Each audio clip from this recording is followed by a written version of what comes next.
Bonjour à tous. Bonjour. Eh Bon, ben, bah, les amis, c'est le dernier. C'est la dernière alors, hein, Alex.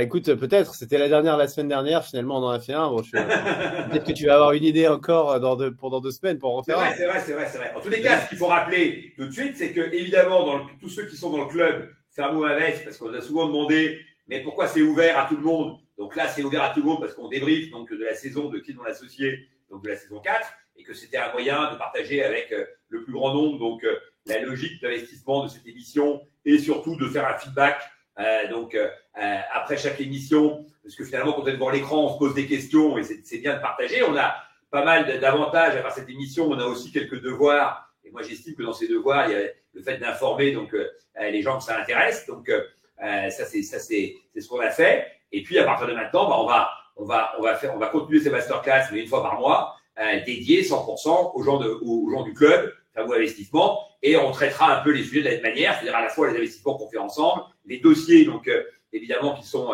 en cours, mais aussi des éléments d'actualité qu'on peut partager et qui nous font réfléchir. Voilà, je repasse la main à Alex. Mais Éléments c'était d'actualité et puis éléments également de pédagogie, parce que là, c'est ce dont on va se parler. On va se décrypter la saison. J'avais fait un post effectivement ce matin. Bon, Mathieu Bourran, il me semble qu'il avait déjà dit top ton poste la semaine dernière. Donc décidément, il est quand même très fan. Hein. Tu aimes bien mes posts. Écoute, je les écris avec beaucoup d'amour et de manière très consciencieuse. Mais attends, mais qui fait les analyses? Parce que tu peux pas tout faire. C'est pas toi qui fais les notes sur les boîtes, c'est qui? Alors les notes en général, c'est moi qui les fais les notes. Ouais, okay. Voilà, avec le peu d'éléments que j'ai pendant l'émission, parce que bon, j'ai eu beau essayer de te soutirer des infos avant à chaque fois les épisodes. Moi, j'ai jamais rien, donc je suis obligé de me baser je suis obligé de regarder l'émission déjà, de Comme taper moi. la pub, hein, comme toi. Ah, mais c'est vrai, moi, j'allais dire, c'est la première nuit hier soir où je me suis pas couché à 1h du matin et pas levé à 6h30. Donc, hier, j'ai l'impression d'avoir fait la grasse mat ce matin. Donc, 8 semaines de Kino l'associé, c'est quand même beaucoup parce que, évidemment, moi, je regarde comme un spectateur ou un téléspectateur et je prends aussi des petites notes. On rappelle que c'est monté en 15-18 minutes alors qu'on a tourné 1h30 des fois. Et donc, forcément, la perception finale n'est pas tout à fait la même. Il y a plein de trucs que moi j'ai en tête, que je ne retrouve pas dans le montage. Il y a aussi donc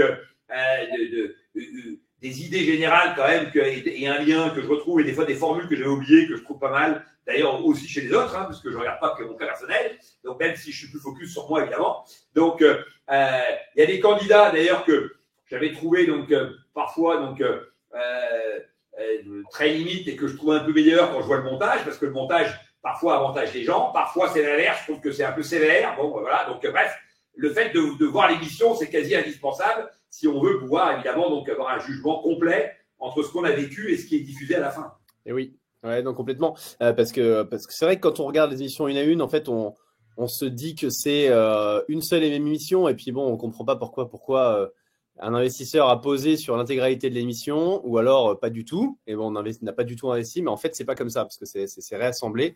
Donc, en revanche, ce qui est intéressant, et c'est ce qu'on va voir aujourd'hui, c'est de regarder l'émission entière, parce que ça se passe tu disais, ça se passe sur un temps très limité. Hein, vous enchaînez les pitchs sur plusieurs jours. Bah, alors cette année, donc il y a eu 10 jours de tournage, donc moi j'en ai fait 8, donc on a tous fait 80% donc, des cas, donc j'ai fait 8 jours. Les 8 jours, en fait, ils sont répartis sur 5 semaines avec une semaine à 3 jours, une semaine à 2 jours, et puis après donc des semaines à 1 jour. La semaine à 3 jours, c'est très violent, hein, quand tu fais mercredi, jeudi, vendredi, donc 3 jours d'affilée. On arrive, donc je rappelle toujours ça, mais c'est bien que les gens l'aient en tête, on arrive à 8h du matin, on repart à 21h. On a donc 6 cas par jour qui nous sont proposés et j'allais dire opposés parfois. Donc, on pourra en parler aussi de cette formule que je viens de trouver. On fait donc 1h, comme je l'ai dit, 1h15, 1h30 donc, par cas. Et on a entre les deux, entre chaque cas, on a un petit temps de latence. Donc, on retourne dans nos loges, soit on discute entre nous, soit on fait une petite sieste, on pique un pilon, on a le déjeuner. Voilà. Et donc, en fait, on a le déjeuner à 6 cas. Voilà, c'est ça qu'il faut retenir. Donc, donc, quand tu fais 1h15 par candidat, bah, ça te fait quand même 8 heures, donc grosso modo, donc, de concentration très intensive, parce qu'il faut bien, encore une fois, comprendre qu'on peut pas se dire, tiens, ce cas-là m'intéresse pas et donc moi je rentre dans ma loge ou ce cas-là je roupille sur mon fauteuil, etc. Parce qu'on se doit d'être quand même pertinent à la fois dans les questions et dans les conclusions, donc auprès du candidat. Et donc, on ne peut pas gâcher une séquence parce que nous, on ne serait pas à la hauteur de la séquence. Voilà. Et donc, les stars, ce n'est pas nous, ce sont les candidats. Et chaque candidat a le droit à son quart d'heure de gloire. Et donc, il ne doit pas être entaché parce que nous, on ne serait pas à la hauteur des enjeux, soit parce qu'on roupille, soit parce que nos questions sont nulles, voilà, et qu'il n'arrive pas du coup à monter son niveau de jeu. Ce qui arrive, hein. Il y a des candidats où on sent à un moment donné qu'ils sont tirés par le bas parce que le jury, les investisseurs ne comprennent pas trop et tournent en rond sur un sujet qui n'est pas forcément le bon et qu'il faut remettre ça. Moi, ça m'est arrivé hein, sur Palomano. Je pense que j'ai remis au bon endroit donc le sujet et parfois c'est peut-être moi qui étais à côté. Hein, donc, moi, je ne suis pas là pour me valoriser spécialement, mais voilà. Donc, c'est des grosses journées, c'est compliqué et il faut être efficace. Donc, d'où le fait qu'on prend les notes, hein, etc. Puisqu'après, quand tu conclus, il faut repartir avec tes notes. Voilà, donc c'est très intensif. Et donc, en creux de ta question, ce que je retiens quand tu dis, effectivement, on voit les investissements un par un, ce qu'il faut considérer, effectivement, c'est la globalité d'une saison, quoi. Je crois qu'à la fin d'une saison, voilà, ce qui est intéressant, c'est de considérer donc la globalité de ta saison. Et moi, en fait, dès le départ, j'ai ça en tête. C'est-à-dire que je sais que je vais être confronté à une quarantaine de cas. Tu vois, et que globalement, donc là en l'occurrence presque 50 cette année, donc et donc je vais devoir effectivement gérer quand même à la fois mon enveloppe financière, mon énergie, l'énergie sur le plateau, l'énergie à mettre après avec les candidats, tu vois. Donc j'ai tout ça en tête et en fait j'ai une formule de Wilander dans l'équipe qui était excellente. On lui demandait, il parlait à l'époque donc comment s'appelle-t-il déjà ce joueur russe qui avait un super service volé, qui était génial, donc qui jouait un peu à la Sampras là, donc bref, toujours est-il qu'il disait il aura en fait il sera numéro 1 le jour où il aura une vision tridimensionnelle donc d'une saison de tennis. Il dit parce qu'il faut avoir en tête toujours le point qui est en cours, le tournoi dans lequel on est en jeu, d'accord, et la saison qui se déroule. Autrement dit, parfois il faut savoir lâcher un point pour en faire un meilleur derrière. Il faut savoir lâcher un jeu. Parfois il faut savoir même sortir d'un tournoi pour attaquer plus fort le tournoi d'après, etc., etc. Et donc vision tridimensionnelle. Ben moi, c'est exactement ce que je fais dans Qui doit l'associer. C'est-à-dire que il y a des cas où je me dis, ce cas-là, il n'est pas inintéressant, mais je préfère me concentrer, mais il y en aura un mieux après qui me correspondra plus. J'ai déjà fait un cas qui ressemble un peu à ça, donc je ne vais pas le faire 2 fois. J'ai des cas qui vont être très consommateurs d'énergie, d'autres beaucoup moins, et donc je trouve un équilibre entre ces différentes logiques, et tout ça sans savoir les cas qui me seront proposés. C'est-à-dire que j'anticipe des cas que je ne connais pas, mais dont j'estime que, voilà, il y a des cas sur lesquels tu as un gros ticket à mettre, c'est le cas de Palomano, 300 000 € sur des grosses valos. Tu as des cas donc, où tu as des petits tickets, donc avec un risque qui est minoré, mais un investissement personnel qui va être plus fort parce que le cas va demander plus de mentorat. Il y a des cas où tu vas aller très vite parce que tu vois tout de suite très clair dans ce qu'il faut faire. D'autres où tu sens les choses, mais tu n'as pas encore une définition très précise. Et donc, des cas comme ça, je ne peux pas en faire trop. Voilà. Et donc, je gère effectivement donc mon temps, mon énergie et mon temps présent et futur, mon énergie et mon capital. Donc, il faut avoir la picture globale. C'est vrai que ce débrief est intéressant parce que c'est la première fois qu'on en fait un où on a toute la saison derrière nous. Voilà. Donc, ce que je propose, on va essayer de rentrer dans ta tête. Pour rappel un petit peu, donc, sur cette saison, hein, si on prend la saison globale, hein, un peu moins de 8 millions d'euros investis. Nous, on a compté 8 millions d'euros. Donc, comment dirais-je pardon, oui, tu as raison. Il faut le préciser. 8 millions d'euros annoncés, en tout cas. Voilà. Alors, je cherchais le thème, donc le mot qu'on emploie pour le Téléthon.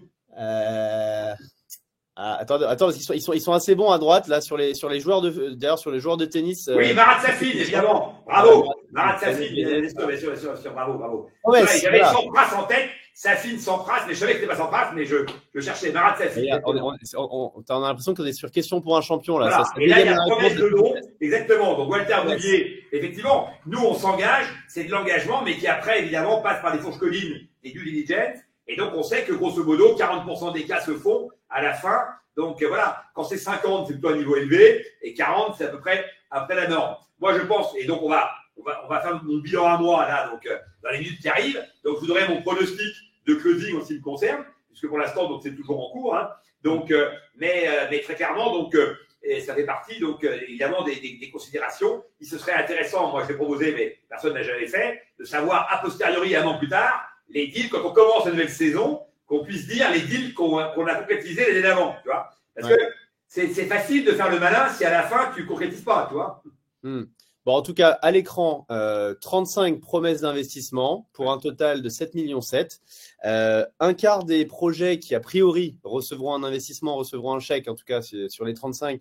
Ouais, un peu plus, hein, moi je dirais un tiers, au moins un tiers. Tu veux dire un tiers qui, quoi? Tu dis un quart qui recevra un chèque, je dis. Non, pardon, non. Alors, oui, bah, c'est quand même pas beaucoup. Ouais. Un tiers qui reçoit un chèque. Non, là, je disais que toi, en tout cas, tu es sur un quart des deals, à peu près. Okay. C'est ce qu'on voyait. Pour un peu moins d'1 million d'euros. À peu près, c'est ça, hein? Ouais, 1 million. 1 million d'euros. Donc, maintenant, si on revient un petit peu à cette stratégie de tournoi, ce tournoi, cette saison, avant de se dire déjà de manière très concrète, comment est-ce que toi, tu as construit le portefeuille, déjà, quel était ton objectif une fois en arrivant, en tout cas sur le plateau, sur la saison, en termes d'objectif, quel est ton objectif d'investissement, toi, à titre personnel, à la fois peut-être sur des critères purement quantitatifs, mais également sur le pourquoi, le why derrière ta thèse, lorsque tu vas sur... Bah, moi, écoute, donc mon objectif déjà, donc c'est d'essayer de me marrer. Déjà, premier objectif. Voilà, c'est-à-dire que je me dis, on va se faire chier donc pendant 8 jours, donc du matin au soir. Donc, si tu veux, autant prendre du plaisir. C'est-à-dire que quand je vais chercher, c'est que c'est un cadre très contraignant. Encore une fois, donc les gens, ils pensent que, tu vois, moi, j'ai fait beaucoup de télé dans ma vie. Donc, t'en fais maintenant, toi aussi, sur BFM Business. Bon, c'est très différent d'avoir une émission où tu passes une demi-heure, t'arrives un peu les mains dans les poches, t'as révisé 5 minutes avant. Voilà, tu déroules ton truc. Là, ça n'a rien à voir. Là, en fait, on n'a aucune connaissance des thématiques qui vont nous être proposées. Pour ça que tout à l'heure, j'ai employé à dessein le mot opposé. Parce que des fois, tu es vraiment sur des trucs auxquels tu t'attends pas du tout, voire auxquels, effectivement, donc pour lesquels tu n'as aucune appétence, affinité. Donc, tu vois, et il va falloir quand même plonger dedans. Voilà. Donc, c'est un vrai exercice intellectuel. Donc, et encore une fois, c'est fatigant. D'ailleurs, Simon Sini, la première année, j'avais dit, tiens, ce soir, j'espère qu'on finira tôt parce que j'ai un dîner. Il m'a dit, mais t'es complètement con, faut jamais prendre de dîner, etc. Quand on fait ça, tu vois, t'arrives, t'es lessivé, etc. Tu vois, moi, j'étais arrivé un peu novice, je connaissais rien. Alors, pour ceux qui pensent pour ceux qui se disent qu'en fait, ils seraient capables de faire l'exercice, hein, chez Tuligo, on recrute parce que c'est exactement ce que fait un chargé d'investissement chez Tuligo toute la journée. Hein. Il voit 6 à 8 deals et donc il doit faire cet exercice-là. Donc, en tout cas, toi, alors, mais il y a une grande différence, c'est que chez Tuligo, si je peux te permettre, donc, on lui donne un dossier, il a tous les éléments, il note des questions qu'il va poser au mec, mais à partir de documents qui sont déjà satisfaits, nous, on n'a rien. Et donc, en 1h15, on doit se faire un avis de savoir si à la fin, tu vas mettre 300 000 ou pas avec ton fric. Alors que Tuligo, le gars, c'est pas son argent non plus. Donc, deux grandes différences, si tu veux, fondamentales, tu vois. Donc, parce que se faire une opinion en 1h15, en étant à 5 sur une ligne, et en posant des questions à un gars que tu ne connaissais pas il y a 3 secondes avant, sur un marché auquel on ne connaît rien, donc, tu vois, et avec des logiques financières qui peuvent complètement nous échapper. On a vu qu'il y a des cas, si tu veux, où on peut passer à côté du sujet. Pimpant, typiquement, si on revient à la semaine de 4 jours, et tout le monde s'est arrêté là-dessus, du coup, il n'y a pas eu, tu vois, bon. Et tu n'as pas le temps de regarder effectivement en détail les éléments financiers pour voir la cohérence entre la valeur. Donc, on pose des questions au gars, voilà, on part sur une voie, et si c'est pas la bonne, on perd une demi-heure, et comme c'est 1h15, on va pas faire 2 heures, donc à la fin, on passe, tu vois, et donc il faut être très très bon. Et donc, à 5, en fait, il faut qu'on décortique, que chacun amène un truc, qu'on se marche pas dessus. Intellectuellement, il faut s'appuyer sur ce qu'a dit le mec d'à côté avant et pas juste dérouler ton petit jeu. Tu vois, moi, je vais te dire, si je faisais tout seul l'interview du mec, et moi, je te plie le truc en 1 heure, même en moins de ça, en 45 minutes, je dirais au gars, tac, tac, tac, tac, tac, tac, parce que ce serait mon schéma à moi. Mais peut-être que je passerais à côté de plein de choses parce que Marc apporte un truc, de temps en temps, c'est Anthony, voilà, ça peut être Kelly, bon. Donc, peu importe. Eric, évidemment, sur les marges, etc., sur les machines, sur un truc. Et donc, quelque part, c'est aussi pour ça qu'ils mettent des investisseurs très différents, parce que finalement, l'addition de ces compétences et de ces expertises permet d'aller aussi plus vite sans doute, même si parfois on se marche un peu dessus, et parfois on peut aller sur de mauvaises pistes. Voilà. Donc, d'abord pour te marrer, et question d'Emmanuel, est-ce que justement c'est ludique, est-ce que tu t'es marré? Oui, moi j'essaye de prendre du plaisir partout, quel que soit l'environnement et ce que je vais faire. Donc moi j'arrive le matin, je fais des blagues avec tout le monde, je suis pote avec toute l'équipe, avec du coiffeur, donc aux maquilleuses, en passant par le cuistot, donc et les caméramans, etc. Et donc voilà, j'essaye d'être comme je suis normalement et de créer l'adrénaline donc par les relations humaines. Après chaque cas, je décortique avec toute l'équipe. Je dis alors vous avez vu ma formule, là, etc. Voilà, on essaye. Et puis après, avec mes camarades investisseurs, donc on discute.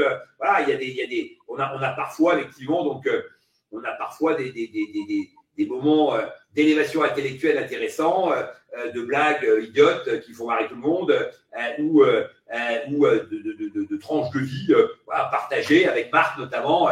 On a un peu le même âge, donc on a pas mal d'histoires, etc. Donc on connaît un peu, on a un réseau en commun.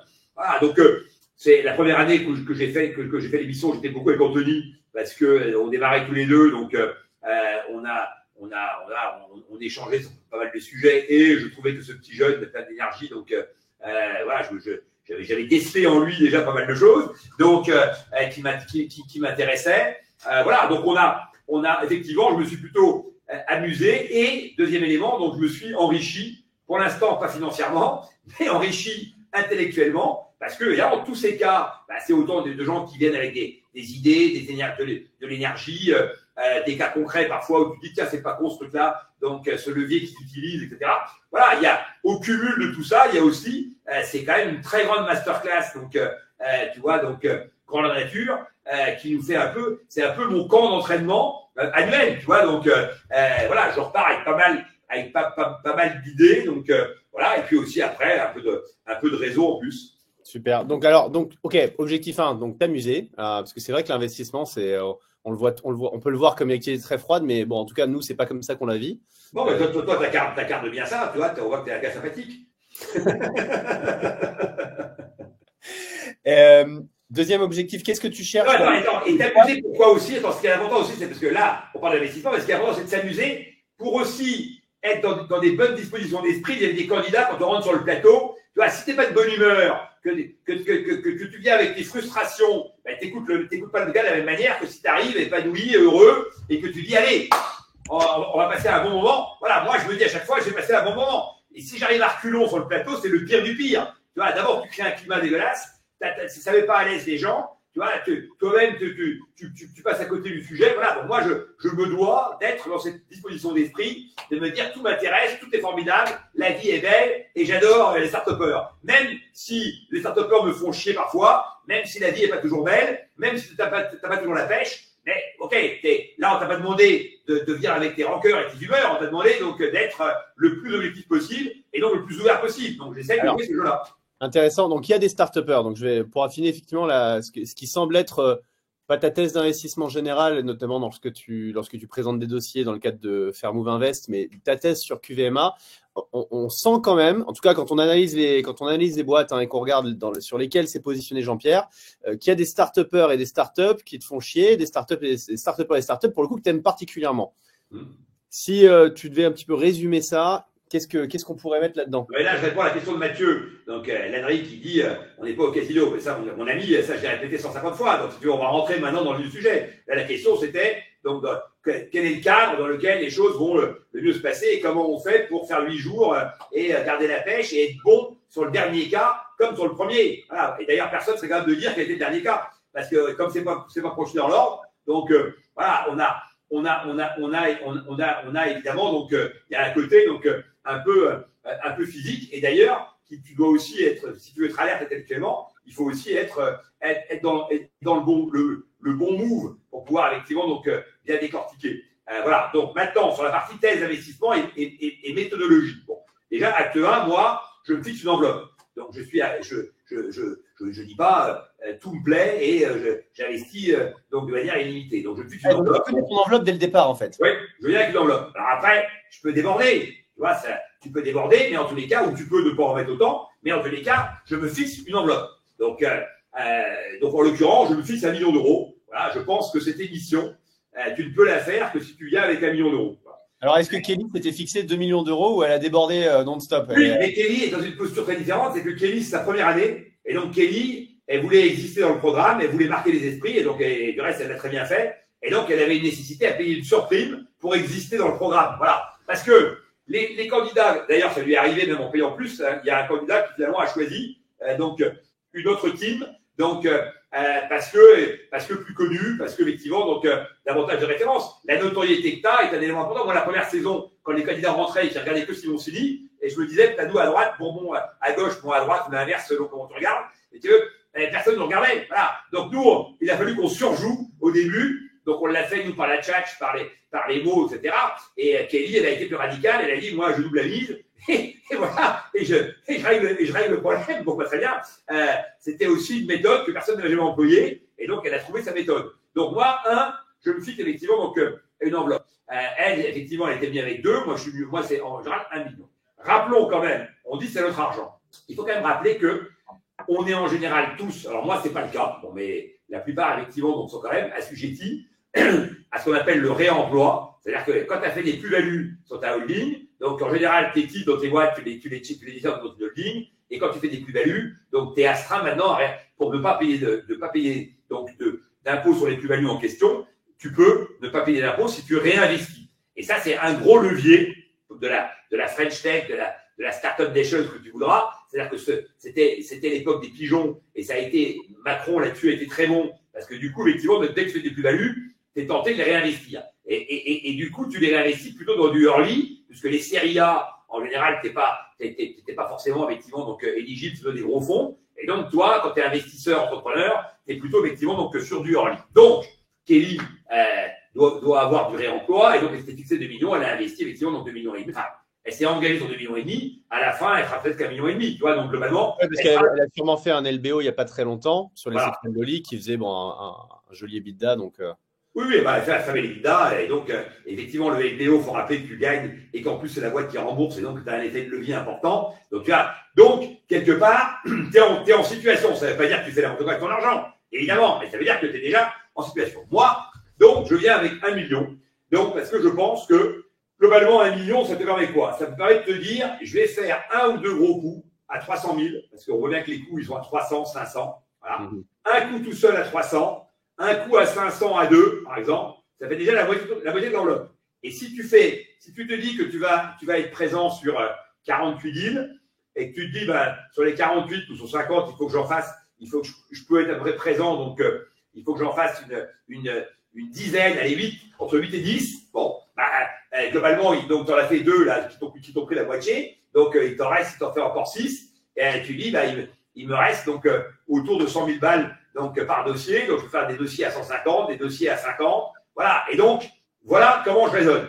Ensuite, par rapport à mes 2 gros tickets, je mets un niveau de risque très différent sur les gros tickets que sur les petits.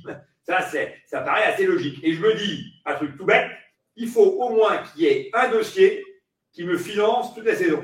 Voilà. Un dossier qui, par son multiple, en fait, va rembourser l'investissement de la saison. Exactement. Donc, ton gros montant, faut le mettre sur le meilleur dossier. Ça paraît tout bête, mais n'empêche que ce n'est pas toujours le cas. Tu mets 500 sur un dossier qui va faire x2 la mise. Bon, tu as remboursé, tu as payé ton million. Voilà, si tu avais 100 000, c'est exactement. Donc, moi, j'ai raisonné sur un dossier qui fait x3, donc sur lequel je mettrais 300 000. Voilà. Donc, je cherche ce dossier-là. Et moi, c'est pas le mano. Et après, je vais expliquer comment je raisonne sur pas le mano. Dans tous les cas, je cherche ce dossier-là. Ensuite, une fois que j'ai ce dossier-là, alors, une fois que je l'ai, je ne l'ai pas forcément. Dans tous les cas, je me dis, il y aura celui-là qui va se présenter. Donc, déjà, je me dis à chaque dossier, je dois être au rendez-vous de ce dossier-là. Parce que je peux passer à côté. Il y a des gens qui, il y a peut-être, comme dirait mon ami Marc, sinon je le cite tout le temps, donc tu peux aller à la boulangerie et tomber amoureux. Des fois, tu n'arrives pas à jouer à la boulangerie, tu vois, et donc du coup, tu avais ce rendez-vous que tu as loupé. Tu vois, donc la vie, elle est comme ça. Et donc, il faut être toujours, et des fois, le rendez-vous est là et tu ne le vois pas. Bon. Et donc, moi, en tous les cas, j'ai ça en tête. Je cherche ce dossier à 300 000 qui est 3x3. Et qui m'apportera 900 000 et qui, bon an, mal an, paiera la saison. Voilà. Donc, ça, c'est mon premier objectif. Ensuite, je cherche des dossiers qui ont une grosse traction potentielle, qui sont effectivement, donc, à qui il manque peut-être quelque chose, qui n'ont pas encore fait une démonstration donc totale et trop forte. mais qui peuvent avoir une grosse traction, soit par le côté internationalisation du dossier, et qui donc là fait que ça démultiplie très vite. Donc, une fois que tu as fait une démo sur la France, voilà, et donc, et soit par l'aspect donc très innovant, donc et facile à commercialiser. Ces deux dossiers-là, c'est les deux dossiers qu'on va voir ensemble. Donc, à 13h, donc dans 5 minutes, on fait venir Daniel, et ensuite on fera venir donc Marine. Donc, Daniel, c'est Trizition, et donc il va nous réexpliquer son modèle. Et donc, Marine, c'est donc la seule qui a eu 5 sur 5 sur Tudigo, donc son dossier, donc la pâtisserie numérique, voilà, qui est un dossier food tech très, très innovant, voilà, qui peut, si tu passes la barre des 100 machines placées, on est rentable à 120, elle expliquera mieux quoi, et on est à l'équilibre à 120 machines, ça paraît pas délirant, il y a 4000 boulangeries, donc pâtisseries éligibles en France, il y a 440 000 restaurants, donc en France, et après tu peux internationaliser, et tu as Pierre Hermé comme ambassadeur dans le monde entier, c'est quand même probablement le nom le plus connu en matière de pâtisserie. Donc là, je me dis, ok, par contre, tu as gros cap, on pourrait dire, mais ça c'est du tout cuit, pas du tout. Un, tu avais une valeur élevée. Deux, elle veut faire une usine marine, donc capex. Beaucoup de capex, exactement. Et à un moment donné, on peut être asséché. Moi, j'essaye toujours de me mettre sur des boîtes où je me dis, s'il y a un problème, on pourra rebondir. Voilà. Donc, Palomano, pourquoi c'est mon dossier star? Parce qu'en fait, Palomano, ça gagne de l'argent déjà, alors que les trois fondateurs, sur un sens, alors que les trois fondateurs ne bossent plus dans la boîte et qui développent le reste. C'est-à-dire, donc, tu as tes frais de structure plus les frais par centre qui sont payés finalement. Exactement. Et maintenant, on attaque la franchise. C'était l'idée que j'avais sur le plateau tout de suite. On a fait un onglet sur le site, franchise, on a fait 600 dossiers, 600 demandes de franchisés. D'accord? De mecs qui ont 200 000 euros avec Palomano déjà. Palomano. Donc, Palomano, Palomano, ça va faire un paquet. On a dit 6 millions d'euros de valo, c'est beaucoup, etc. Mais moi, j'ai réussi à négocier la valo en ayant des BSA en plus, donc par mon apport, et si la franchise, ça marche.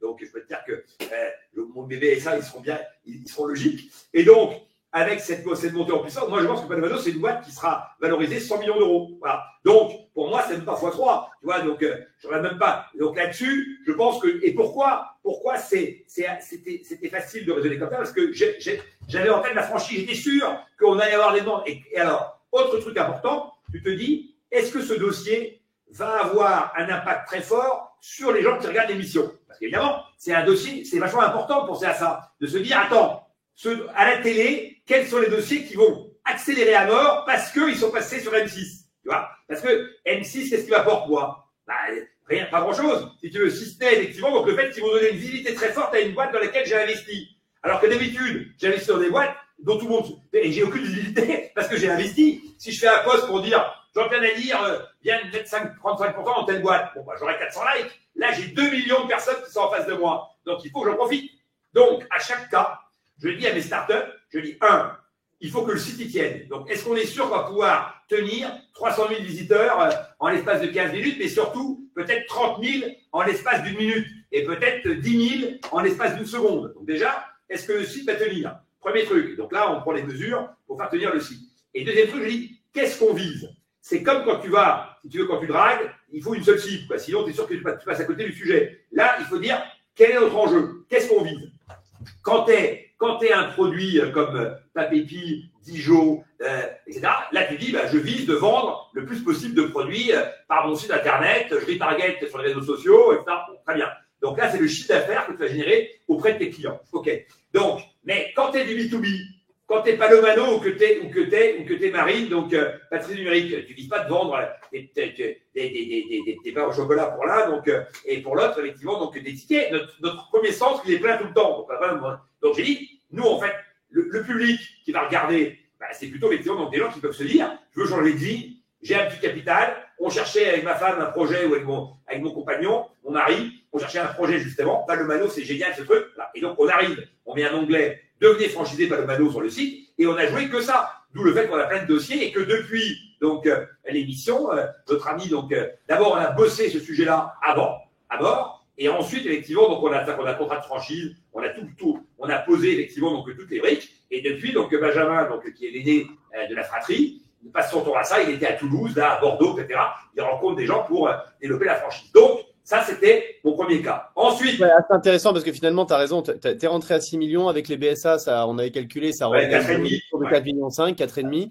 Ouais. 100 millions d'euros, finalement, quand on a 600 demandes de franchise, pire des cas, on a 50 centres. Ça fait à peu près 100 millions de chiffre d'affaires avec un EBITDA autour de 100, 200. Non, ça fait 250 millions parce on fait 1 million par centre, grosso modo. Tu vois, donc 50 centres, 50 millions. Par contre, derrière, tu as effectivement, donc, tu as raison, avec 50 millions, si tu veux, tu as un EBITDA tout de suite, donc, à 5, 6, tu as une grosse croissance. Tu as une marque, qu'après, on va décliner. La marque Palomano, on va en faire un Virgin de l'enfance et décliner, donc, en licensing. Et puis après, on a les boutiques qu'on va développer, etc. Oui. Alors, donc, globalement. J'aurais été étonné que tu les limites à un seul business. En général, tu as l'habitude de refaire la maison et d'ajouter des annexes dans un business. On verra, mais en tous les cas, non, mais tu vois, et donc, quelque part, même si ça vaut 50 millions, de toute façon, je suis rentré sur 4, donc j'en ai fait 10 fois la mise. Tu vois, donc, globalement, si tu veux, Palomano, c'est ce qu'il veut. C'est le dossier qui déjà est rentable. Donc, des dossiers rentables sur lesquels il faut accélérer, c'est toujours plus confortable que les dossiers qui démarrent. Ensuite, mes deux dossiers, donc, mes deux jokers, donc, sur lesquels je pense qu'il va y avoir une grosse accélération, c'est donc Patrick Numérique qu'on verra après, et Transition, qui nous a rejoint. Et donc, qui rentre dans la catégorie innovant et très facile à commercialiser, finalement. Ouais. Salut Daniel. Salut Jean-Pierre, salut Alexandre. Bon, j'ai toujours pas mon arbre, mais bon, le jardin est pas prêt, donc on t'attend pour l'inauguration pour planter. Hein. Ouais, bah, tu me dis, je viendrai planter, j'ai des outils pour ça.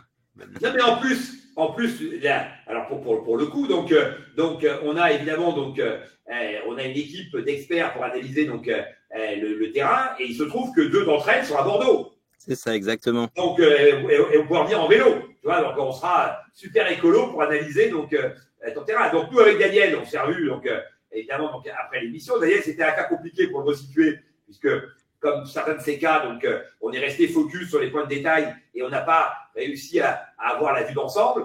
Moi, j'avais pas tout compris quand l'année passée, mais j'avais compris qu'il fallait comprendre parce qu'il y avait un enjeu formidable. Et donc j'ai investi en forçant Daniel donc aussi donc à changer un peu donc son rapport à la boîte, c'est-à-dire donc à remettre aussi de l'argent donc avec moi pour montrer qu'il croit vraiment complètement dans son business. Ça c'est un point essentiel. Voilà, je cherchais un angle d'attaque parce que globalement j'en avais pas beaucoup. Et ensuite de quoi on a passé une journée donc ensemble où là on a revu effectivement donc l'intégralité des chiffres qui m'a permis de confirmer donc mon impression première, voire et donc de valider complètement donc mon engagement à ses côtés. Donc sous réserve donc tu as déposé le dossier à l'AMF et depuis dans l'AMF, et peut-être qu'il va nous donner un mot. Mais aujourd'hui transition depuis le passage dans l'émission, donc il y a eu un avant et un après, et Daniel va nous expliquer un peu tout ça. À toi, Daniel. Daniel, peut-être que pour ceux qui n'ont pas vu l'épisode, parce que c'était un des premiers épisodes de la saison,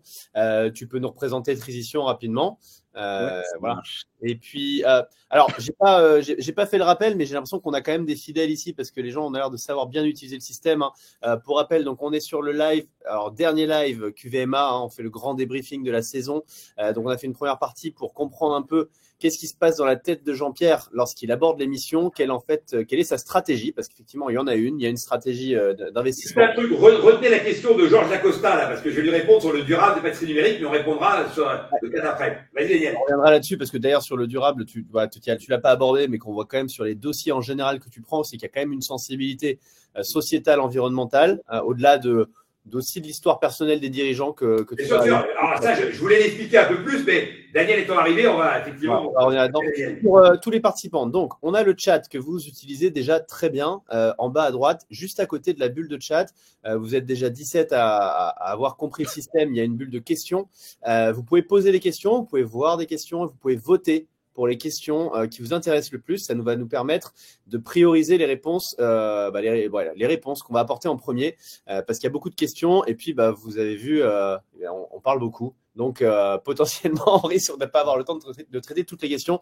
Donc, on va faire notre possible pour traiter en premier celles qui vous intéressent le plus.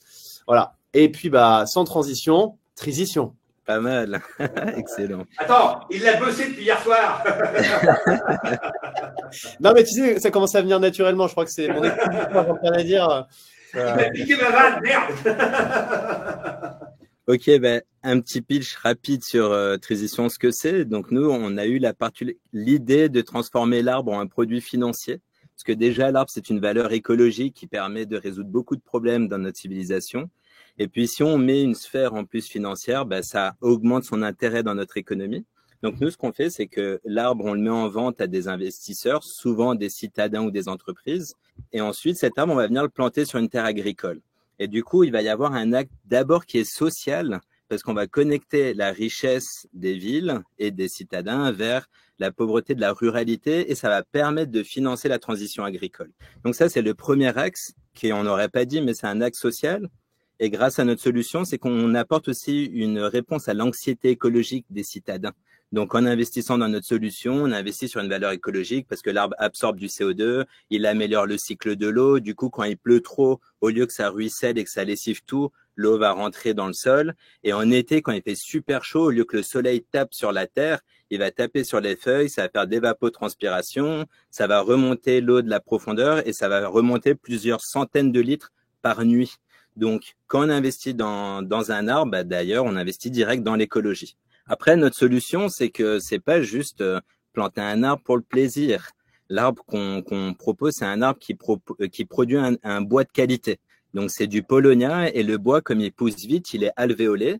Donc, ça veut dire qu'il est très aéré. On peut l'utiliser dans plein d'utilisations dans la construction, pour des ossatures en bois, les tiny house. Par exemple, quand on va retirer le toit d'un bâtiment et qu'on va rajouter des étages en plus, comme c'est un bois qui est léger, résistant à la compression et à la flexion, on va utiliser du paulownia.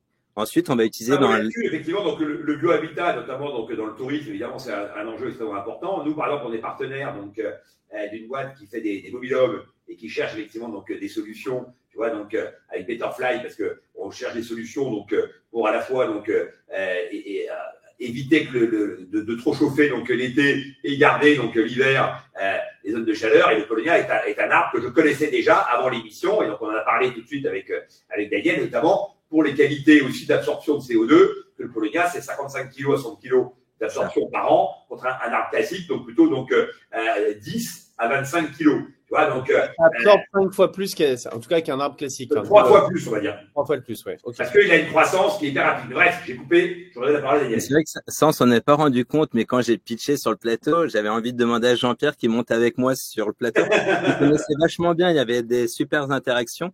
Et souvent, quand on parle du paulownia, les gens ils disent polo quoi? Et là, je vois Jean-Pierre tout de suite, il connaît.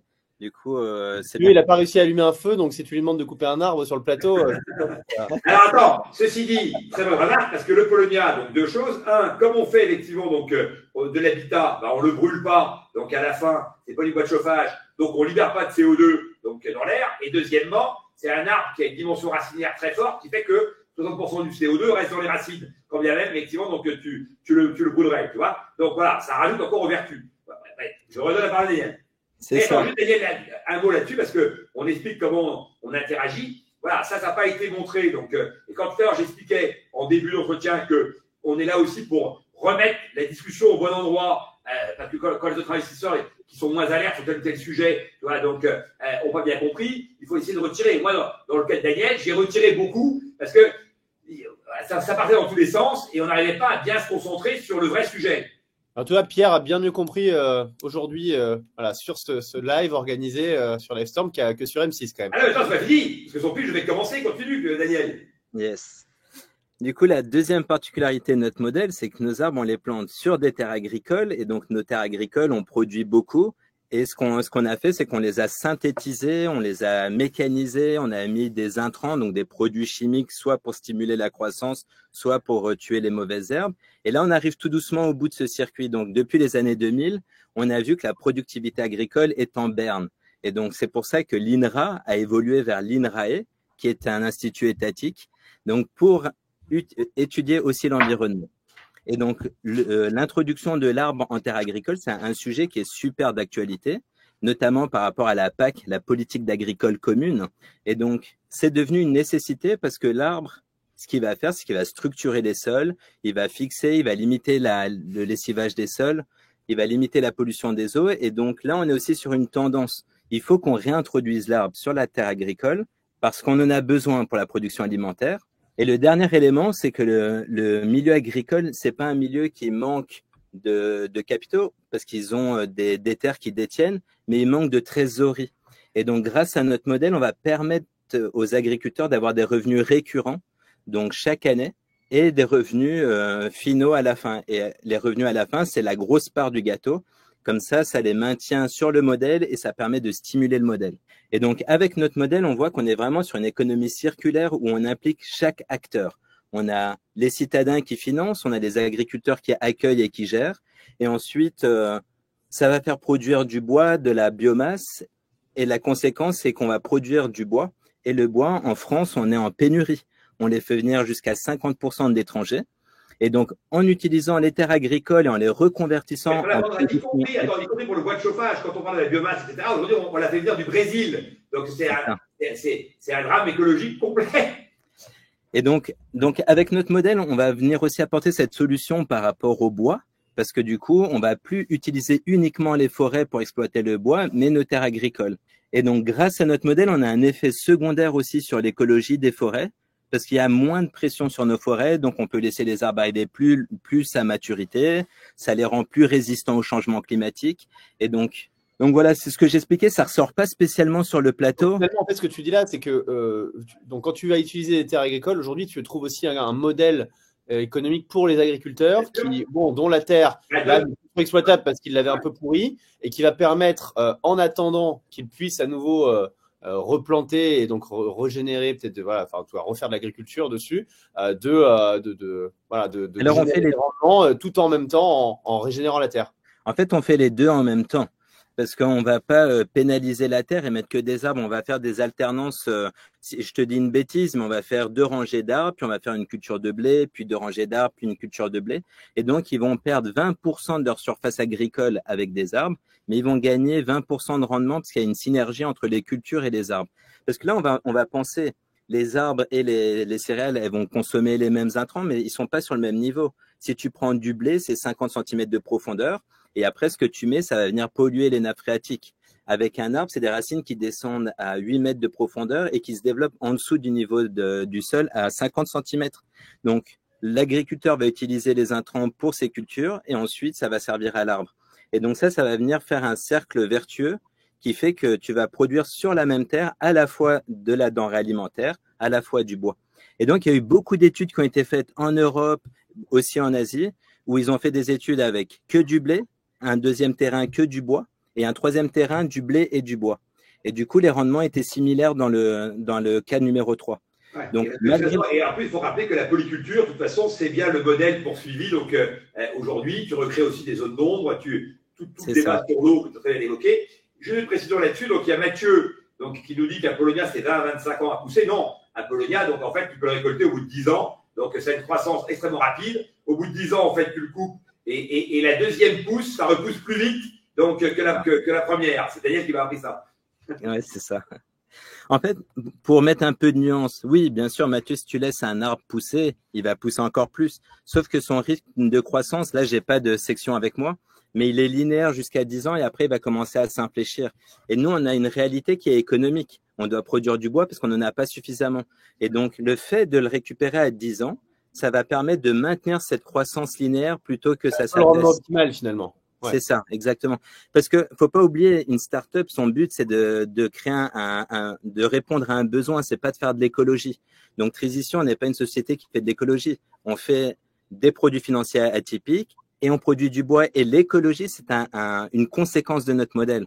Et donc il est vraiment fait pour que ce soit bénéfique pour les deux, pour l'économie et pour l'écologie. Et donc, c'est pour ça que les 10 ans, c'est le mieux pour nous.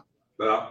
Et là où c'est génial, c'est qu'évidemment, on pourrait se dire, mais pourquoi tout le monde n'investit pas? Parce que les rendements, ils sont à 10 ans. Et que des rendements à 10 ans, c'est compliqué de se dire, je vais scotcher pendant 10 ans avec mes arbres. Et j'ai une perspective, tu vois, donc à 10 ans. Donc, le fait, en fait, d'en faire un produit financier, ça rend très simple, effectivement, donc l'entrée, tu vois. Et personne, aujourd'hui, un agriculteur qui voudrait faire ça tout seul, il peut pas attendre un rendement à 10 ans. C'est impossible, parce que déjà, il meurt, il crève la gueule ouverte et il cherche des solutions pour tout de suite, lui. Donc, le fait de lui garantir un rendement maintenant, lui qui en a besoin, et un rendement plus tard à quelqu'un qui fait un investissement, eh bien, chacun est dans son registre. Et donc, c'est ce que Trizition aussi a réconcilié. Est-ce qu'aujourd'hui, tu peux parler d'ailleurs de ce que touche l'agriculteur pour l'utilisation de ces terres en moyenne sur un produit Eric pose la question d'ailleurs, tu vois, c'est une question qui est assez posée. Alors, au niveau des modèles, on en a 3. Donc, parce que l'idée, c'est d'apporter une solution par rapport à ce qu'ils veulent et pas de leur apporter notre modèle quoi qu'il coûte. Donc, ils ont 3 types de contrats avec nous. Ils ont un contrat où ils réceptionnent des arbres et ils s'en occupent pas. Donc, c'est le contrat propriétaire. Ils ont le contrat de surveillance où ils vont venir passer 30 heures par an juste pour voir la situation, prendre des photos, faire du reporting. Et ensuite, ils ont le contrat gestionnaire où ils vont venir s'occuper de l'élagage, du suivi. Et du coup, alors le contrat terrain, donc on est sur des tickets qui sont à peu près à 20 000 euros de l'hectare par cycle, donc de 10 ans. Ensuite, le contrat de surveillance, on est sur des 60 000 euros. Et le contrat de gestion, on peut atteindre jusqu'à 75 000 euros par hectare. Donc, si on ramène ça à l'année, ça revient à 7 500 euros par hectare. Et quand tu regardes une exploitation agricole moyenne en France, on est à plus de 10 hectares. Donc, ça leur fait des revenus à plus de 70 000 balles par an avec notre modèle quand ils prennent l'option de gérer les arbres pour nous. Et donc, là, il y a une remarque, c'est plus une question donc, de Frédéric, donc, qui dit de très nombreux spécialistes. Bon, déjà, ça commence mal parce qu'on ne sait pas qui sont ces spécialistes et en quoi ils seraient très nombreux. Donc, si tu veux, donc en général, quand quelqu'un écrit ça, c'est que c'est sa belle-sœur qui lui a rapporté le propos de je ne sais pas qui. Mais toujours est-il, sont très négatifs sur Transition. C'est vrai que sur le plateau, donc il y a eu une passe d'armes qui n'était pas liée du tout à Transition, mais qui était liée donc au 1% qu'avait Daniel dans l'entreprise et au fait qu'il est remonté à 80, on va pas y revenir, mais c'est ça qui a créé, qui n'avait rien à voir avec le modèle. Du coup, toute la partie modèle qu'il est en train d'expliquer là très brillamment, n'a pas été assez explicitée parce qu'on est parti, on est trop resté scotché sur autre chose. Et Daniel, pour tordre le cou donc aux idées donc noires, donc de toute façon a fait un dossier donc auprès de l'AMF, qui était ma condition pour pouvoir investir. Et peut-être que tu peux en dire un mot parce que tous les chiffres que tu donnes, etc. évidemment sont consignés dans une demande auprès de l'AMF qui est en très bonne voie et dont on aura donc une confirmation ou une affirmation, mais on espère une confirmation dans le mois qui vient. On est très proche d'avoir cette confirmation. Et donc, en France, il y a un seul juge de paix. C'est pas les pseudo-spécialistes qui s'autoproclament, c'est l'autorité des marchés financiers. Et c'est par eux qu'on est en train de passer. Je te passe la parole. Alors du coup, quand je parle de produits financiers, c'est un raccourci, c'est produits financiers atypiques. Et ça rentre sous la régulation des agences financières, donc de chaque pays. Donc, juste petit aparté, on a déjà bossé avec la Belgique, on s'est lancé avec la Belgique. Et donc, on a soumis une note d'information aux gendarmes financiers belges. Et c'est grâce à ça qu'on existe. Et puis, comme on est en train de faire un basculement vers la France, on a fait un dossier qu'on a introduit en septembre à l'AMF. Et donc, on a déjà eu un pré-audit et un audit il y a à peu près un mois. Et donc, le régime qu'on suit, c'est ce qu'on appelle intermédiaire en biens divers. Donc, on va permettre à des gens d'investir dans des biens et on va gérer ces biens pour autrui. Et donc, ça, c'est une réglementation qui est super stricte parce qu'on doit montrer patte blanche déjà par rapport aux porteurs de projet, moi. Donc, casier judiciaire vierge, donc j'ai jamais fait de bêtises, donc ça, c'est cool. Après, il y a tout ce qui est au niveau des assurances. On doit avoir des assurances pour la société, mais aussi par rapport aux biens qu'on vend. Donc là, il y a les assurances qui sont vérifiées par le gendarme financier. Après, donc, moi, en tant que porteur de projet, je connais bien mon projet, mais par contre, l'autorité des marchés financiers, ça va pas suffire. Ils vont me demander un avis d'un conseil, donc des experts. Et donc, on a des avocats en droit rural qui ont revu notre modèle, Brochurieux, donc qui est basé sur Dijon. Une petite note juridique là-dessus. Ensuite, on a dû montrer le modèle à un expert forestier qui est agréé et qui travaille avec les tribunaux en France, qui a revu notre modèle et qui a revu le modèle opérationnel, donc comment on travaille avec les itinéraires techniques et la valorisation, qui a revu aussi tous les documents commerciaux parce que quand on fait du produit financier ou du produit financier atypique, on peut pas dire ce qu'on veut. Et donc, ils ont revu tout ça.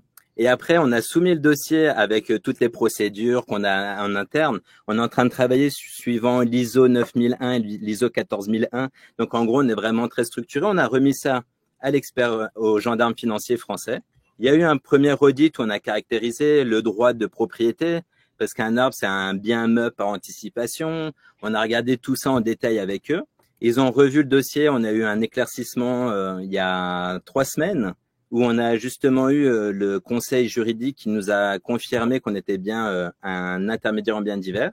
Et puis les dossiers ont été soumis et puis là maintenant on attend.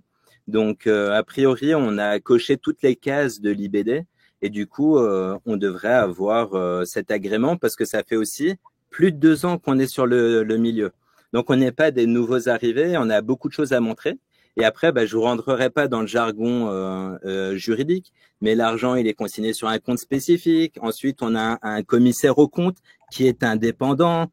Donc, on peut pas juste prendre l'argent et se barrer sur une île. Non, c'est très réglementé. On a des avocats, on a des commissaires. Donc, Ok, alors je vais répondre à votre question. Donc, j'allais dire, voilà, on prend quelques questions parce qu'on connais l'article. Attends, je vais finir là-dessus. Tu connais l'article de la Charente Libre du 5 janvier 2024, puisque là, on nous oppose cet article. Donc, est-ce que tu le connais? Charente Libre, 5 janvier 2024. Ça dit quelque chose? Non. Bon, ok. Non. On regardera, on répond à Frédéric, on regardera l'article en question. Mais de toute façon, qu'il y ait des gens qui trouvent des choses à redire. Donc, encore une fois, donc c'est assez normal parce que le modèle est assez nouveau que le polonien. Donc, c'est un arbre qui effectivement est introduit en France récemment, que les vertus du polonia donc peuvent laisser plein de gens effectivement donc sceptiques parce que le mètre cube aujourd'hui est plutôt à 2300, 2700 euros, alors que le chêne est à 500, 800. Et donc, il y a plein de gens qui vont dire, oui, mais c'est pas normal, et ça. Très bien. Il se trouve que c'est comme ça pour les vertus qu'a très bien expliqué donc Daniel, parce qu'il est dur et léger. Et qu'il a une croissance donc rapide. Moi, encore une fois, dans le dossier de l'AMF, il y a un agro qui a été nommé, donc un forestier, donc agro, nommé pour expertiser tout le modèle. Et moi, j'ai lu le rapport donc qui a été fait et qui est très favorable, qui affine plein d'aspects, mais qui, au global, ne remet pas en question donc le modèle. Et donc, effectivement, l'AMF est le juge de paix. Il y a une question d'Éric qui dit, mais si on n'a pas l'AMF, donc l'édition s'arrête.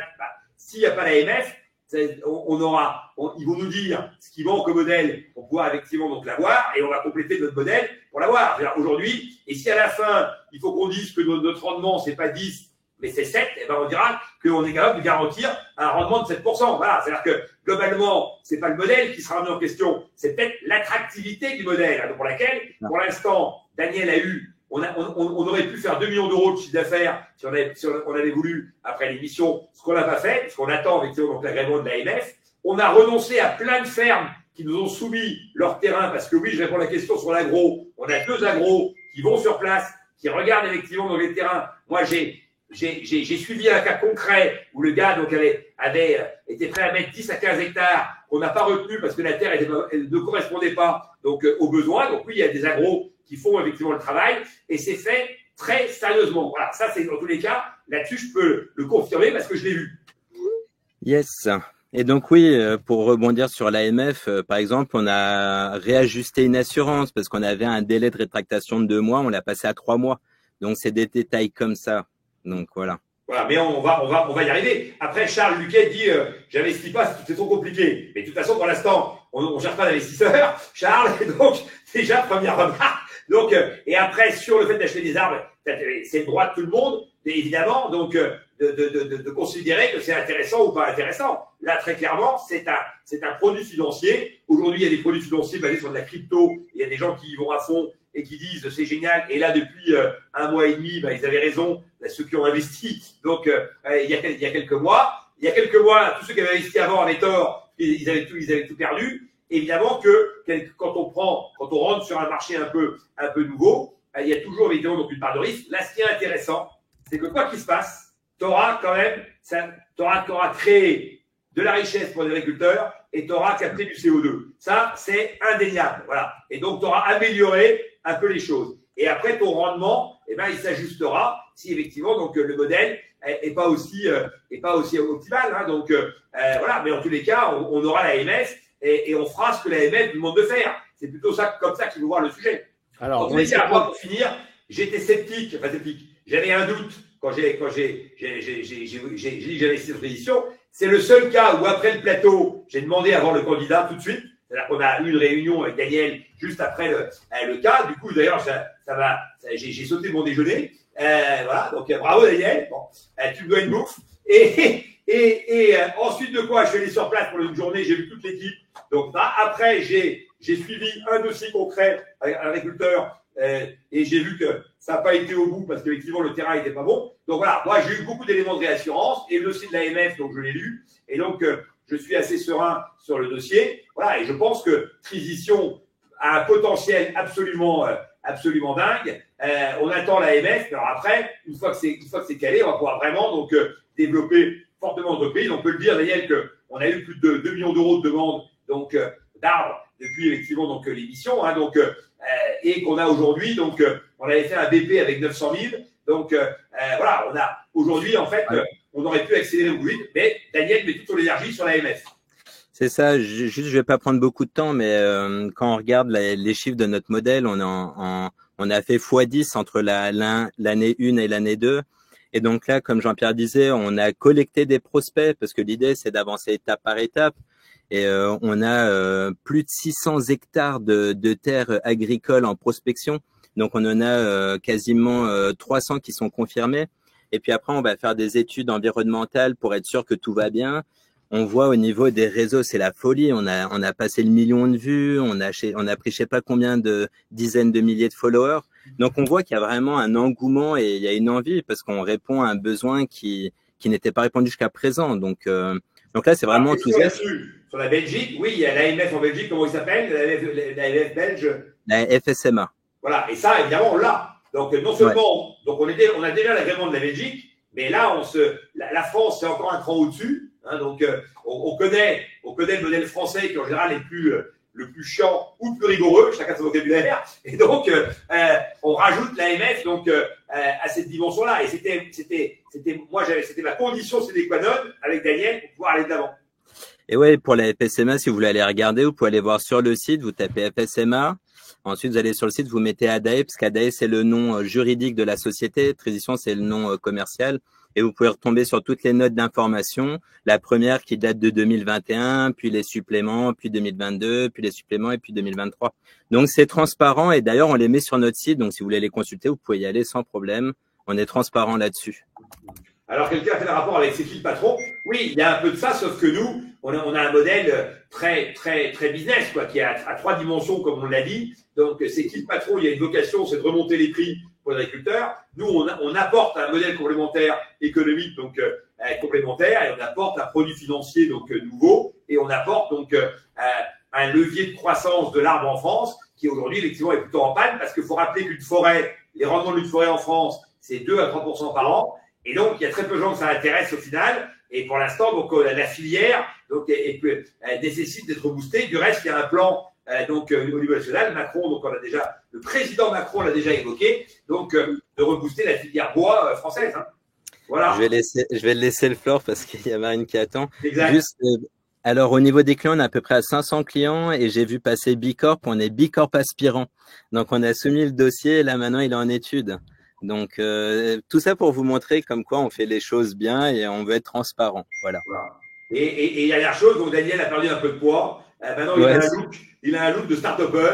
Donc, bientôt, on va l'appeler Anthony Bourbon. Voilà, je vois qu'il a et ça, c'est un indice aussi. C'est-à-dire parce que quand tu es épanoui, donc physiquement, ça montre que tu es bien dans ta tête et que ta boîte, effectivement, donc, tu es bien dans tes baskets. Voilà. Et donc, Daniel a été courageux sur le plateau parce que il s'est fait quand même pas mal attaquer. Il s'est plutôt bien défendu. Donc, mais il n'a pas pu expliquer, et c'était un peu sa frustration, tout le modèle. Et donc, j'ai proposé à la production d'aller sur place une journée filmer ce qu'on a fait. Et c'est le seul cas de toutes les saisons où il y a eu un après. Donc, avant même qu'il y ait un avant, puisque le soir à minuit, on a projeté la suite de Transition. Donc, c'est le seul qui a eu la gloire d'avoir 2 passages dans la même soirée. Voilà. Bon.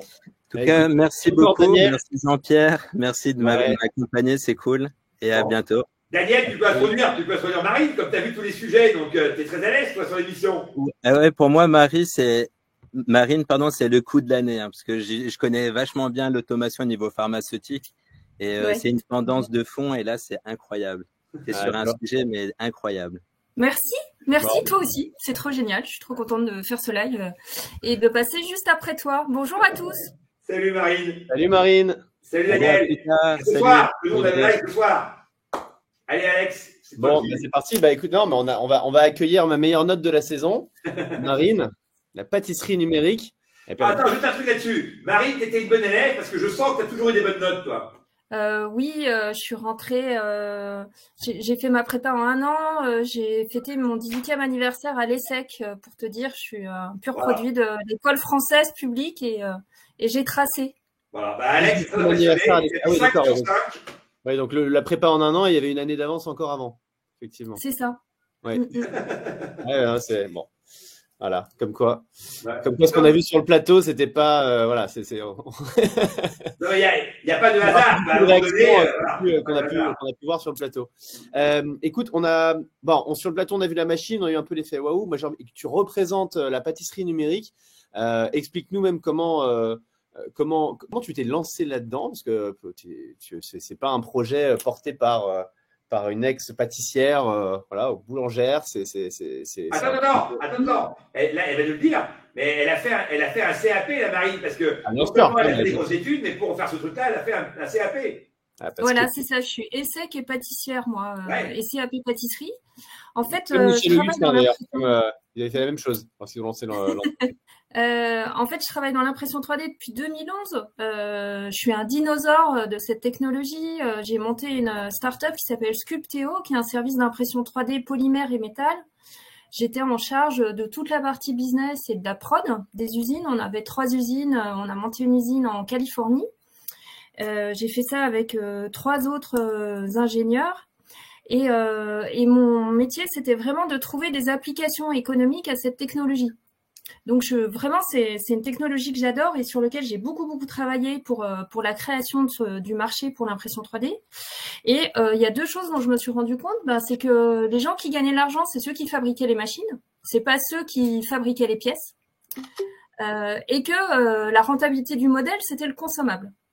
Donc, quand on a vendu en fait notre start-up, on l'a vendu à BASF, quand on a fait l'exit, je me suis dit je vais continuer dans l'impression 3D parce que c'est ce que j'aime. Et puis je vais le faire en gagnant plus d'argent. Donc en construisant la machine et en le mettant sur un marché qui a des besoins parce qu'ils ont cruellement des besoins en matière en main d'œuvre. Ils ont plein de problématiques de rentabilité et ils n'étaient pas venus chercher ces technologies pour trouver des solutions. Du coup, j'ai fait mon CAP de pâtisserie parce que je voulais voir ce que j'avais dans les mains aussi, parce que j'adore la pâtisserie. Et puis je me suis dit, de toute façon, il faut que j'aille comprendre le métier de l'intérieur. Là-dessus, voilà, ce que tu dis là, tu dis ça naturellement comme si c'était une évidence. Il y a très peu de gens capables de ça. C'est-à-dire que toi, tu t'es intéressé à un secteur, tu avais déjà en tête des choses, tu t'es dit, je connais pas la pâtisserie suffisamment, et tu t'es replongé. Donc, comme une étudiante, c'est très fort. Ça, il faut que les gens qui écoutent, etc., comprennent que voilà, aller au bout du projet, rentrer dedans, connaître le projet intimement par tous les ports, par tous les bouts, c'est ce qui fait la différence quand tu es entrepreneur, tu vois. Et donc de ce point de vue, tu es vraiment un exemple. Merci beaucoup. Donc bon voilà, et donc j'ai fait ça et je me suis retrouvée commis en restaurant 2 étoiles au Meurice, voilà, dans le genre pas du tout risqué, pas du tout compliqué. J'ai fait à 44 ans, je suis arrivée dans la brigade, ils m'ont dit t'es trop vieille, tu vas pas pouvoir travailler comme nous, on va t'aménager ton poste. Je dis et puis quoi encore, vous savez pas ce que je suis une start-upper moi. En fait, ils avaient largement raison, les gamins, ils ont 20 ans, ils travaillent de 5h à 23h à porter à s'entraîner comme des fous. Je suis incapable de faire ce qu'ils font effectivement, mais j'ai compris le génie de ces gens-là et je me suis dit oui, il y a vraiment quelque chose à faire. Je leur apporte une solution, une machine, avec ce brief très précis qu'ils m'ont donné en me disant il ne faut pas qu'il y ait d'additifs du tout. Il faut que ça soit vraiment la même chose que les recettes de pâtisserie française. Nous, notre savoir-faire, c'est le goût. Donc, tu ne peux pas nous imposer quelque chose au niveau du goût. Et donc, fort de finalement cette premier brief, une application potentielle travailler sur les bases de gâteaux et puis un client potentiel qui était le Meurice, je me suis dit voilà, j'y vais. Je screen toutes les technos que je connais et en 6 mois c'est bon, pam, j'ai trouvé, je fais une machine. Bon, ça m'a pris 2 ans et demi et jusqu'à ce que je trouve la bonne techno qui est celle que vous avez vue à l'écran. Du coup, mettre au point la machine, faire une première levée avec des BA, livrer les premières machines en 2023, se les reprendre dans la tronche en disant c'est pas assez bon. Et là, la rencontre. Rappelle-nous tout ça avec quel argent? Toi, t'as mis combien? Moi, j'ai mis 90 000 euros à titre personnel. Et t'as levé combien pour faire tout ce que tu viens de dire? Et j'ai levé 850 000 euros. J'ai fait une première levée de 850 000 Et que tu as réussi à lever uniquement sur ta capacité à expliquer le projet. À l'époque, tu avais Et ma tête, quoi. Et voilà, c'est ça. C'est-à-dire, c'est des gens qui me connaissaient et qui savaient ce que j'avais fait. Travailler, ouais. Ils savaient ce que tu valais, ouais. Voilà. Et donc, ils disaient 850 000 euros et 90 000, donc un peu plus 940 000 euros pour développer la machine, donc la concevoir et puis produire des premiers modèles. Oui, et même si tu prends les prêts de la BPI en plus, c'est même plus que ça, c'est presque 2 millions d'euros. D'accord. Pour mettre au point la machine, on pensait qu'on était prêt en 2023, on la met chez des clients, on l'amène à Monsieur Hermé, il nous dit c'est techniquement super au point, intellectuellement super satisfaisant, du point de vue du goût, c'est nul. Je me souviendrai toujours de la réunion.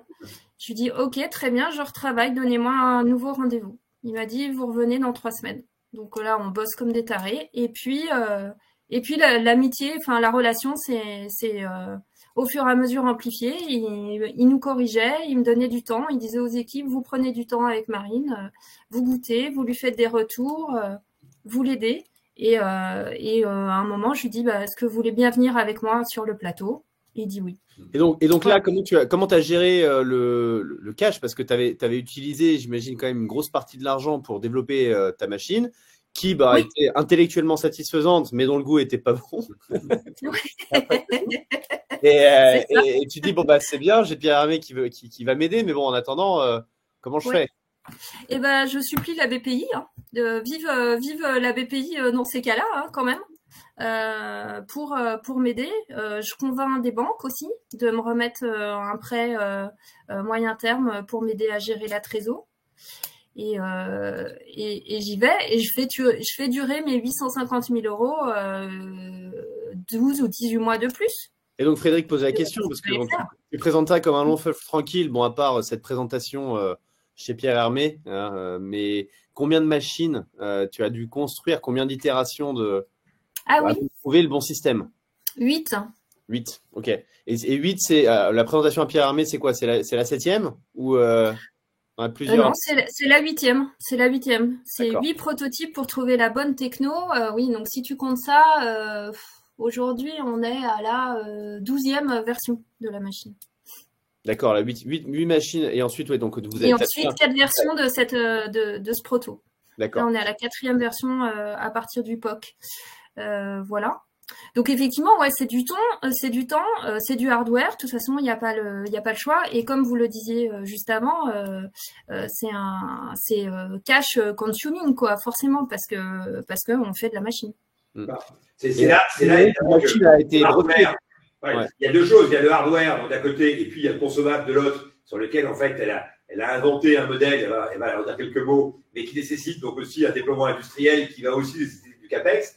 Donc on est vraiment toute la zone de risque, elle est à la fois dans l'usage qui pourra en être fait par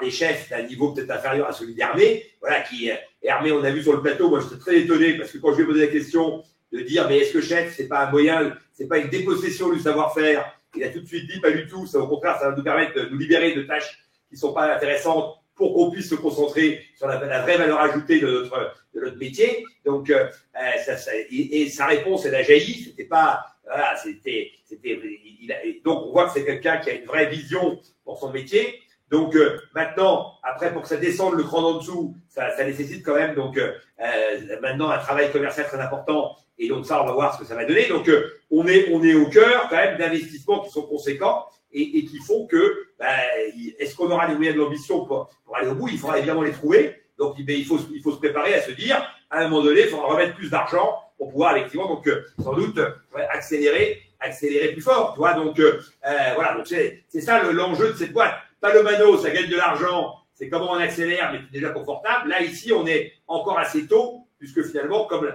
quelqu'un pose la question, combien de machines et à quel prix? Donc, à date, je laisse Marine répondre. À date, on a livré, on a vendu. Combien? Vas-y, dis. Moi, je dis 7. Ouais, 7 machines, exactement. 7 machines. C'est ça, hein? Oui, à 20 000 euros, ouais. 7 machines, voilà. Et on est rentable à 120. Là, donc, voilà. Et on a actuellement, on a reçu combien de demandes suite au passage télé? Alors, c'est complètement fou. On a eu 400 leads qui sont arrivés en moins de 24 heures. Aujourd'hui, on avait 20 réservations de machines fermes. Et ce qui est super intéressant, c'est que c'est l'étranger. C'est-à-dire, c'est plein de gens. C'est pas forcément des Français. Alors, il y a des Français, hein, je dis pas, mais il y a autant de Français que d'étrangers. Et c'est assez. Enfin, j'en discutais avec un expert qui me disait, mais c'est logique parce que Ouais, c'est assez logique. autant en France, on a des très bonnes écoles de cuisine. Donc, on a vraiment quelque chose, enfin, on valorise beaucoup ce métier. Autant dans les autres pays, ils sont un peu plus décomplexés par rapport à ça. Tu fais une école hôtelière, mais tu sais que voilà, tu es là pour servir le client, quoi. Ils sont moins dans c'est ma patte, c'est ma signature personnelle de chef, etc. Tu vois cette histoire très personnelle. T'as un sujet de compétences et du coup avec une population qui est prête à payer, hein, qui est prête à acheter. Mon épouse me disait qu'elle est de Chicago, hein, donc elle était à Chicago il y a 2 semaines et elle avait trouvé un café français. Le croissant était à 8 €. Ouais. Donc t'imagines que tes coussins, ton canapé, ton gâteau en forme de canapé, ça perd à 25 € là. Ouais. Les marges sont pas les mêmes. Mais alors, quelqu'un pose la question, l'émission est diffusée à l'étranger. Non, mais il y a beaucoup de pays où on regarde la télé française. Donc, évidemment, le Maghreb. Donc, je ne sais pas si c'est eu des commandes du Maroc, mais il y a beaucoup de. Il regarde l'émission. Il y a évidemment le Canada, donc qui regarde les émissions françaises. Donc, bon, en tant que tel, c'est pas diffusé à l'étranger, mais ça a quand même une aura qui dépasse la France. La preuve. Oui, et là, j'ai des gens qui me demandent pour le Costa Rica, l'Indonésie. Ouais. Alors après, il y a aussi, il faut rappeler, les réseaux sociaux. Et le passage de Pierre Hermé a été quand même très diffusé sur les réseaux sociaux. Voilà. Et donc, ça a eu aussi un impact très conséquent. Parce qu'on ne le voit pas tant que ça à l'écran, donc c'est intéressant qu'il soit venu. Oui, et après, sur TikTok, ils vont te faire 1:30. Il y aura Marine 20 secondes et Hermé 1 minute 10, parce qu'évidemment, c'est lui qui a le nom le plus connu. Hein. Oui. Donc c'est super cool. Donc il y a des problématiques là à se poser et il y a aussi une problématique de franchise que j'avais pas vue mais que je connais bien dans le monde de l'impression 3D. Ça fait partie des sujets dont il faut qu'on parle avec Jean-Pierre. C'est des gens qui disent j'ai envie de monter mon business avec votre imprimante. Comment vous pouvez m'aider? Est-ce que vous pouvez est-ce que j'ai un catalogue de formes? Comment on pourrait lancer ça, etc. Qui étaient des choses que j'ai pas vu venir et qui sont très courantes dans l'impression 3D. Pour compléter la compréhension de ton produit, là, avant de rentrer dans la partie également business, d'ailleurs, tu as Eric qui souhaiterait revendre ton produit également. Hein. Il te demande si tu cherches des revendeurs. Donc voilà, 1 lead de plus, 401 leads. Ouais, on est à plus de 550 là maintenant, mais oui, ça monte, Alexandre. Pour une journée. Ça monte quoi, on a 10 à 15 leads tous les jours. Non, mais c'est pas étonnant, hein, c'est pas étonnant. Sur le business, donc finalement, tu as la machine. Il y a également, on imagine, un logiciel. Et peut-être un catalogue de formes. Alors, qui les fait finalement? Est-ce que du coup, demain, c'est les chefs qui vont faire ça et qui vont demain avoir des designers 3D pour venir les aider dans leur création? Est-ce que vous, ça va être une partie du business model de travailler pour des Pierre Hermé et leur faire les modèles qu'ils diffuseront dans le monde entier ou dans leur pâtisserie, hein, peut-être leur franchise. Bonne façon pour eux de se franchiser. Il y a le consommable également. Tu commençais à en parler, donc cette farine, alors qui n'est pas une farine hein, d'ailleurs, hein, mais pour simplifier à l'écran, ça a été une farine. Voilà, peut-être pour compléter vraiment la photo globale de qu'est-ce que c'est la pâtisserie numérique. Ça marche. Donc la pâtisserie numérique, effectivement, c'est une machine et c'est du consommable, puisque c'est un procédé dans lequel on est obligé d'utiliser nos consommables pour faire fonctionner. C'est le business model très classique du monde de l'impression qui a fait ses preuves. Et effectivement, nous, on a mis au point un procédé industriel qui nous permet de préparer les ingrédients pour que ça fonctionne dans notre machine. C'est pas disponible autrement sur le marché. C'est ça aussi qui a pris du temps en matière de R&D, c'est que personne ne sait faire ça en fait. Personne ne s'était posé ces questions-là. Et on est capable de le faire à la fois pour de la farine de blé, on est capable de le faire pour des légumineuses, on est capable de le faire pour un certain nombre d'ingrédients. Donc là, j'ai présenté une farine de blé et des biscuits pendant l'émission, mais il faut bien imaginer qu'on va avoir une gamme de farines disponibles qui vont permettre d'avoir différentes applications, de faire de la meringue, de faire du macaron, de faire du chocolat, de faire des produits salés, etc. Donc, je sais que des gens se posent la question de dire, mais est-ce que tu vas permettre à d'autres gens de fournir ta farine et de la fabriquer? Et ça, je peux vous donner le parallèle avec HP. Vous voyez, une grosse société HP qui s'est lancée dans l'impression 3D et moi j'étais une de leurs premières acheteuses en France dans ma précédente startup. Je leur ai dit c'est super votre machine, mais par contre j'en ai marre d'acheter 1000 € la tonne de plastique alors que je sais que je pourrais l'acheter 200 balles sur le marché. Donc ils ont été très très malins. Ils ont annoncé qu'ils ouvraient une marketplace à d'autres acteurs et en donnant un cahier des charges précis. C'est ce que je vais faire également parce que en fait, ce cahier des charges est tellement précis que généralement, les autres acteurs, ils mettent 3 ans à se mettre au point. Donc, tu gardes de l'avance et tu sors ensuite d'autres références qui fait que, en fait, tes clients, ils passent toujours chez toi. C'est de l'open Donc source. ça, je vois assez bien comment le faire, quoi. C'est l'open source de la farine. Mais Ouais. il y a Frédéric qui pose la question à la fois sur la farine et sur la machine. On a évidemment l'éternelle question sur les licences. Donc, qu'est-ce qu'on a comme brevet Bien sûr. On a 5 brevets en cours qui sont déposés, donc en cours de délivrance. Certains sont sur la farine, certains sont sur le liant, donc la partie liquide. D'autres sont spécifiquement sur la machine, avec une extension internationale systématique. Je tiens à préciser que je n'ai pas inventé ce procédé. Hein. Je l'ai adapté pour le monde alimentaire. Moi, je ne suis pas une inventeuse. Bon, on est pas mal. Bravo. C'est quoi les prochaines étapes? Tu viens, il est 13h48. Oui, je disais, on est bien. J'allais dire au revoir à Marine, et puis toi tu relances. Donc, Non, t'as raison. On va prendre les questions. Attends, parce qu'on va regarder dans les questions. Il y a peut-être des questions pour Marine il y en d'ailleurs. a plein, mais là, on n'est pas couché. Là. Ouais, on est pas. Ok. Alors, ah oui, tu m'as posé la question sur le design. Je réponds juste là-dessus et après j'arrête. Des designs 3D, les boulangers-pâtissiers, ils sont très familiers avec ça parce qu'ils font leur moule de bûche en impression 3D. Donc, ils ont l'habitude de travailler avec des designers. Ah. Nous, on peut faire des designs 3D qui sont inclus avec la machine, qui sont dans le catalogue. Ils peuvent aussi faire appel à un designer extérieur s'ils le souhaitent. Ils peuvent garder ces designs en privé ou alors ils les mettent en public pour l'ensemble de la communauté. Et dans ce cas-là, je les rémunère en fonction des prints des autres clients. Ce qui permet d'organiser la chaîne de droit dans la cuisine, qui est un sujet. Ça a été complètement coupé, hein, ça, Jean-Pierre, te rappelle, au tournage, on en avait parlé avec Monsieur Hermé, parce que les chefs, ils sont très sensibles au fait que n'importe qui peut leur piquer leur recette. C'est une question que je lui ai posée, parce que quand on a vu effectivement sa création, j'ai dit, mais comment on fait? N'importe qui peut acheter l'imprimante et vous repiquer votre idée. Oui. Mais en fait, on les rémunère par rapport à ça. On organise la chaîne de droit en disant votre créativité, si vous la mettez dans la machine, eh ben, elle est récompensée, elle est rémunérée. Voilà. Et dernière chose, le catalogue, c'est une très bonne idée, donc, mais ça, on en reparlera. Mais dernière chose, effectivement, donc, qu'on peut rappeler, c'est qu'à la fin, donc, elle a eu deux offres. D'ailleurs, moi, je me demande pourquoi il n'y en a pas eu 5, mais bon, donc, elle a eu, Marine, donc, 2 offres. Donc, Eric, les 2 meilleurs. Hein. Comment? Les 2 meilleurs. Moi, c'est ce que vous avez deux personnes qui voulaient, donc moi, ça va. Moi, j'étais sûr que j'allais perdre, parce que globalement, Eric avait fait son show sur l'international et l'usine, etc. Donc, j'avais quand même très peu de chance. Donc, mais la partie commerciale, tu vois, il manquait.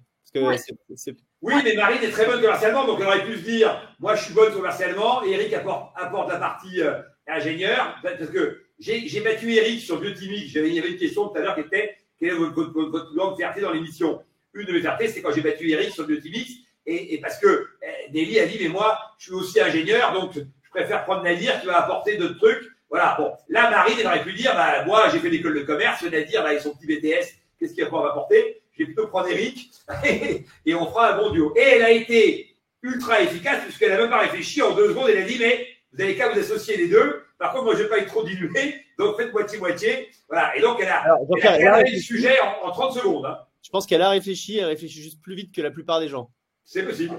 Mais en tous les cas, donc moi je la soupçonne même d'avoir déjà en tête en fait ce qu'elle voulait et d'avoir obtenu ce qu'elle voulait à la fin. Donc tu vois, voilà. C'était une des situations que j'avais imaginées. Hein? T'as raison, c'est une des situations que j'avais imaginées et donc j'étais très à l'aise quand elle s'est présentée en fait. Alors que les gens à chaque fois ils sont déstabilisés, ils partent réfléchir, certains très longtemps. Alors elle, on a dit vous voulez réfléchir, elle dit non, c'est bon, c'est réglé, je sais déjà ce que je veux. Voilà. Bref, c'était du début à la fin, quasi un sans faute, quoi. Voilà. Bon, merci beaucoup Marine, qu'on retrouvera peut-être bientôt sur Fermou Invest, Bigo.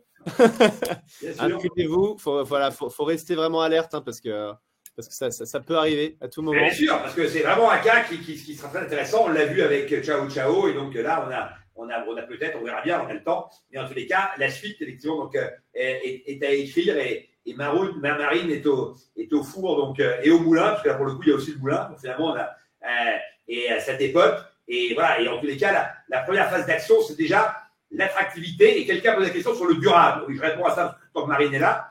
Il dit mais Nadir, ça va être durable et vous allez sur des trucs durables. Donc qu'est-ce qui vous a séduit dans cette boîte? Sur l'aspect durable, et ça a été dit sur le plateau, mais ça n'a peut-être pas été revu au montage, je ne sais plus. c'était de dire, aujourd'hui, en fait, les boulangers sont scotchés de part, effectivement, les problématiques d'énergie, puisque l'électricité, donc, leur coûte 4 fois plus cher que précédemment. Certains même arrêtent leur activité à cause de ça. Eh bien, nous, avec notre machine, on améliore très largement la consommation électrique pour une production donc identique. Donc, ça améliore les marges. Donc, et ça baisse effectivement donc le coût. Et donc, ça a aussi une embellie écologique. Voilà. Et c'était un des sujets qu'on a traité. Peut-être que Marine peut compléter donc sur cet aspect-là. Oui, c'était très important. Ce qu'il y a bien, c'est effectivement que déjà, on n'utilise que la quantité de matière dont on a besoin pour réaliser en fait le biscuit. Il n'y a pas de gâche. Il faut savoir qu'on jette énormément dans les boulangeries-pâtisseries. Vous imaginez bien. Un tiers des productions alimentaires donc, partent à la poubelle, donc déjà, et la plupart avant même qu'elles soient arrivées dans l'assiette du consommateur. On a également le fait que la machine, elle consomme moins de 120 watts, donc elle consomme comme un sèche-cheveux ou un grille-pain. Donc il n'y a pas de dépenses énergétiques liées à ça. Pour faire cuire ensuite les biscuits, les boulangers-pâtissiers qui travaillent avec nous, en fait, ils mettent ça dans le four de boulangerie, là où ils cuisent les baguettes. Ils éteignent le four le soir en partant, ils mettent les bacs et ensuite ils récupèrent les biscuits le lendemain matin. Donc il n'y a pas de consommation pour la cuisson. Enfin, on a vraiment essayé de travailler au maximum pour que ça soit vertueux pour eux. Voilà, donc parce que je voulais que tu développes ça parce que c'est un point très important qui apparaît pas souvent. Donc voilà, donc quelqu'un dit qu'il a faim, mais nous aussi. Mais il nous reste encore 10 minutes à tenir, allez, un quart d'heure. Bon, Marie, on te lâche. Salut. Merci encore, Marie. Merci beaucoup à vous. Allez, c'est parti pour les questions. On y va. Jean-Pierre, quelle est l'entreprise dans QVMA sur cette saison que tu regrettes le plus de ne pas, dans lequel tu regrettes le plus de ne pas avoir investi? Aucune. D'ailleurs, je serais incapable de répondre à cette question, tu vois, parce qu'en fait, tu sais, c'était, Tony Parker a expliqué, donc à un moment donné, mais je crois pas que ce soit dans une des séquences, c'était peut-être en off, il disait, donc, quand il parlait avec Kobe Bryant, donc Kobe Bryant, ça a été un des plus grands basketteurs, donc qui est décédé, donc malheureusement, donc très jeune, donc l'accident d'hélicoptère, mais qui était un basketteur donc assez génial et qui prenait beaucoup de risques et qui prenait un peu tous les shoots. Bon, il lui disait mais comment tu fais quand tu as loupé 10 shoots d'affilée, donc pour prendre le 11e quoi. Il a répondu donc delay. Donc voilà, moi j'oublie. Et moi, je pense que c'est là. Je pense que j'ai fait une très belle saison, que j'ai un portefeuille qui est vraiment très sympa. On vient de le voir avec deux cas très différents, mais qui sont deux cas à très fort potentiel. Encore une fois, Palomano, je ne l'ai pas fait revenir aujourd'hui parce qu'il est venu la fois d'avant et donc il avait déjà expliqué pas mal de choses. Donc là, je vous montre déjà un triumvirat sur mes 9 qui est formidable. Dans les 6 qui me restent, donc il y en a 2 qui ne seront pas sans doute, donc j'en ferai 7. Donc là, vous en avez vu 3, donc il en resterait 4. Donc j'ai quand même encore des jokers qui sont intéressants, notamment le guide ultime qui a 1 100 000 donc, followers, qui aujourd'hui donc monétise très faiblement son audience et qui a des vraies synergies donc avec Fairmove. J'ai Revolt sur lequel je suis rentré avec 70 000 euros, dont j'ai 18%, donc sur une valo donc assez basse et qui commence à signer des contrats avec les boîtes pour donc accompagner les salariés dans la baisse d'énergie et récompenser donc un système de gamification pour récompenser et accompagner les baisses d'énergie. J'ai donc il y a sur la consommation d'eau donc sur les douches 80 litres, objectif passer à 50 voire 40 litres de consommation. On a une douche qui va sortir là dans un hôtel. On est en discussion avec pas mal d'hôteliers donc pour avancer. Et moi avec ma boîte Betterfly qui fait donc l'audit des hôteliers donc qui leur délivre un score environnemental. Voilà, et qui leur permet de faire des économies. Déjà, on a eu des demandes parce que Carole qui s'occupe de ça chez Betterfly. Donc le lendemain de l'émission, m'a envoyé un mail pour dire mais il faut que tu me branches avec Kylia parce qu'il y a de la demande sur ce type effectivement donc de produits. Je suis partenaire d'un salon qui s'appelle Hotel Food Tech, donc qui a lieu le 3 et 4 avril. Donc 3 et 4 avril où il y a 300 startups en fait qui proposent des solutions aux hôteliers donc pour gérer leur transition écologique et améliorer donc leur performance. Donc il y a des synergies donc évidentes sur le sujet en question. Voilà, et donc moi j'ai une valeur sûre, 2 challengers, dont un des deux effectivement donc ira sans doute Adam. Voilà, donc un site média qui nécessite d'avoir une commercialisation plus forte et donc une régie. Et ça donc je connais bien. Et puis après des boîtes qui ont des synergies donc avec des environnements que je maîtrise et en l'occurrence effectivement donc l'hôtellerie. Voilà, donc je pense que j'ai fait une saison assez complète, que le portefeuille se tient bien, donc comme on pourrait dire en finance, qu'en plus j'accompagne des gens qui sont par leur personnalité, par leur enthousiasme, par leur investissement dans leur boîte, qui sont très bons. Donc on l'a vu avec Marine. Donc quand on me pose la question de savoir qu'est-ce qui m'a intéressé, moi j'ai tout de suite compris que Marine avait une personnalité hors norme, donc et ça fait partie, et que donc elle a les épaules pour ce projet-là, parce que c'est un projet quand même très compliqué. Même que Daniel a les épaules pour son projet, parce que il prend des scuds évidemment, donc sur le financement des arbres, etc., comme on l'a vu tout à l'heure. Et donc le gars, il faut qu'il soit à la fois enjoué, alerte, que la charge mentale donc le stimule plutôt qu'elle ne le tétanise, et qu'il avance sur les vrais sujets, en l'occurrence l'AMF, etc. Donc ce qu'on a déjà vu.